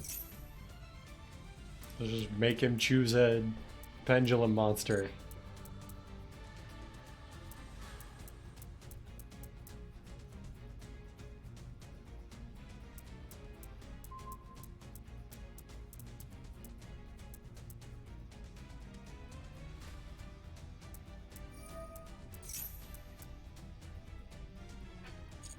I mean, that's going to be negated.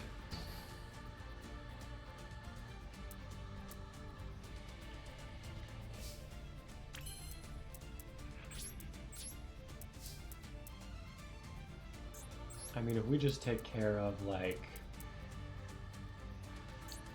this guy...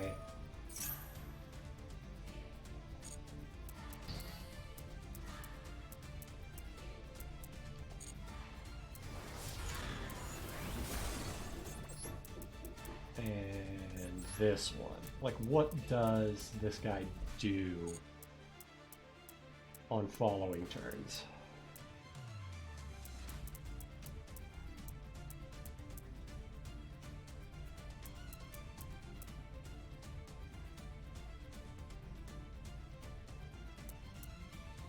Do you even have anything to protect your Beyond the Pendulum here?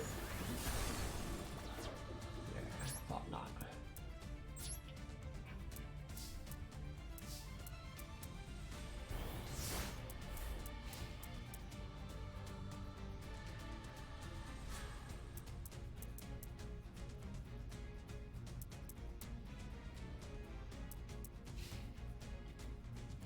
Yeah, Bright Armageddon's coming in clutch.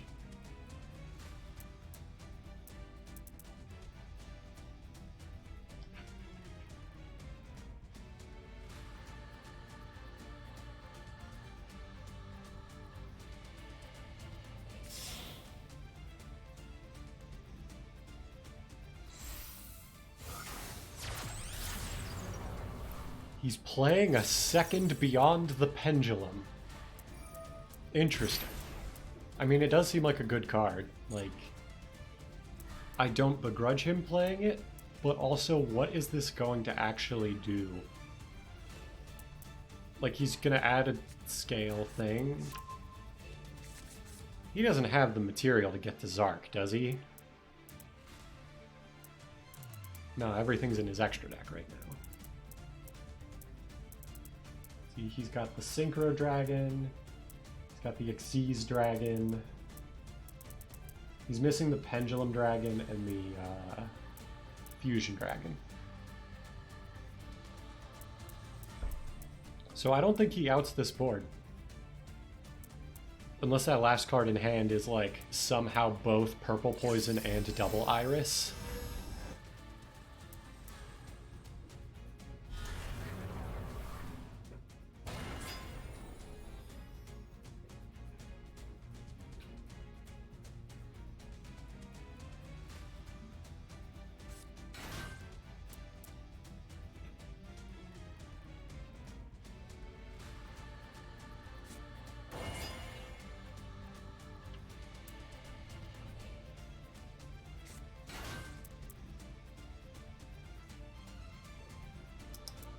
He has a lot of targeted removal.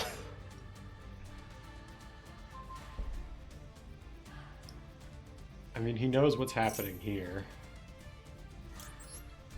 Bright Armageddon, pick your one effect.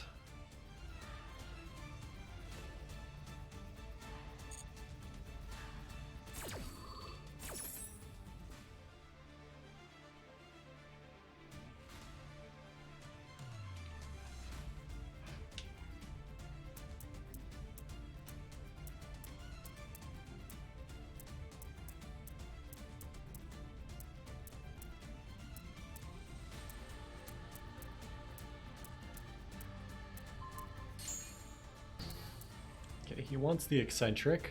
Will he realize that he cannot target my monsters still?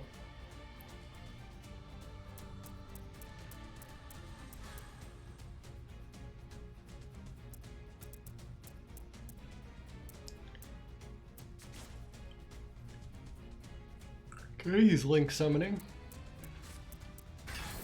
Oh no, he's going for his Starving Venom Fusion Dragon, but this effect does not specify that they have to be Pendulum monsters that are normal or special summoned. So good luck resolving that effect.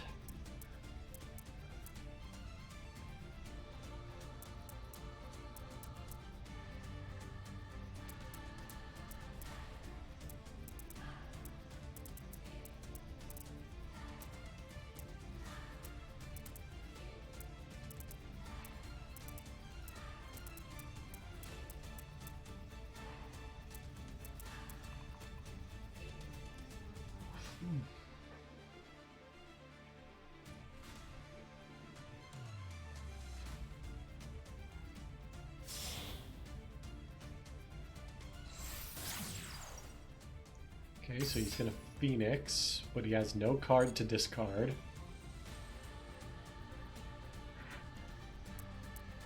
So I think he's just dead.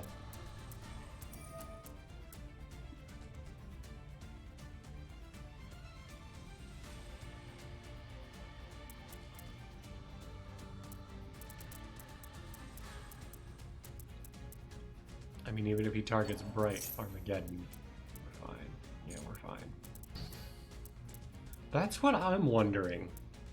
Like, what does he have face down that, like, he hasn't activated yet?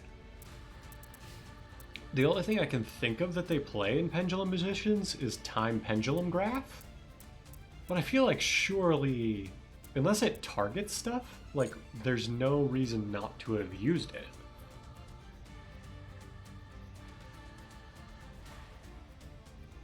I appreciate him taking the easy way out here. Oh?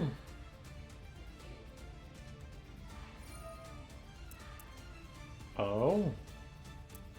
Is there something happening here that I'm not understanding? Okay, that's fine.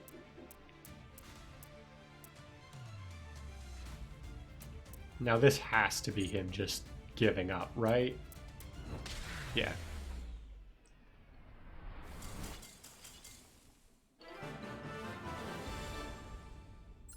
You know what? Let's go look at his deck.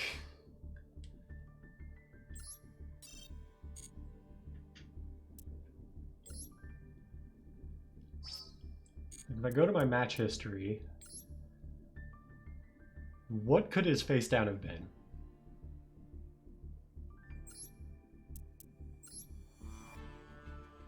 That's deck profile, or not his profile. Where's confirm opponent's deck? That's what I want.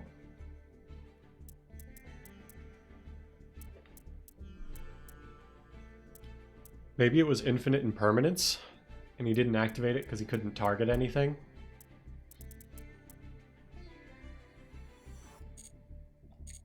Either way, it looks like his deck was like Zark Turbo. Okay, so I'm probably gonna have to call it a day here because I've been going for like 3.5 hours, maybe even 4. But thank you everyone for dropping by, and you know what? Let's like spread the love a little bit. Let me see if I can find someone streaming and we can do a raid. We'll try to find another Master Duel streamer.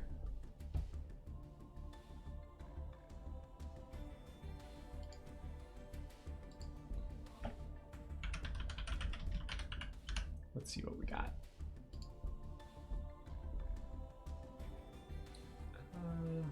Let's try to pick someone who's like hasn't got a lot. Let's see here.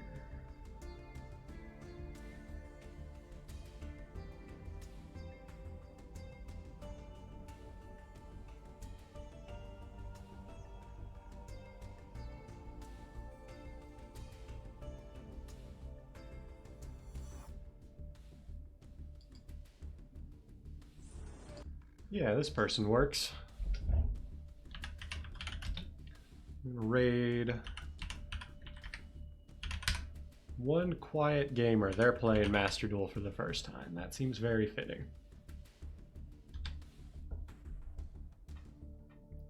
So I will see y'all on Tuesday for more Persona. Otherwise, I'll probably just keep playing Master Duel on the weekends because this has been fun. Yeah, I will talk to y'all next time.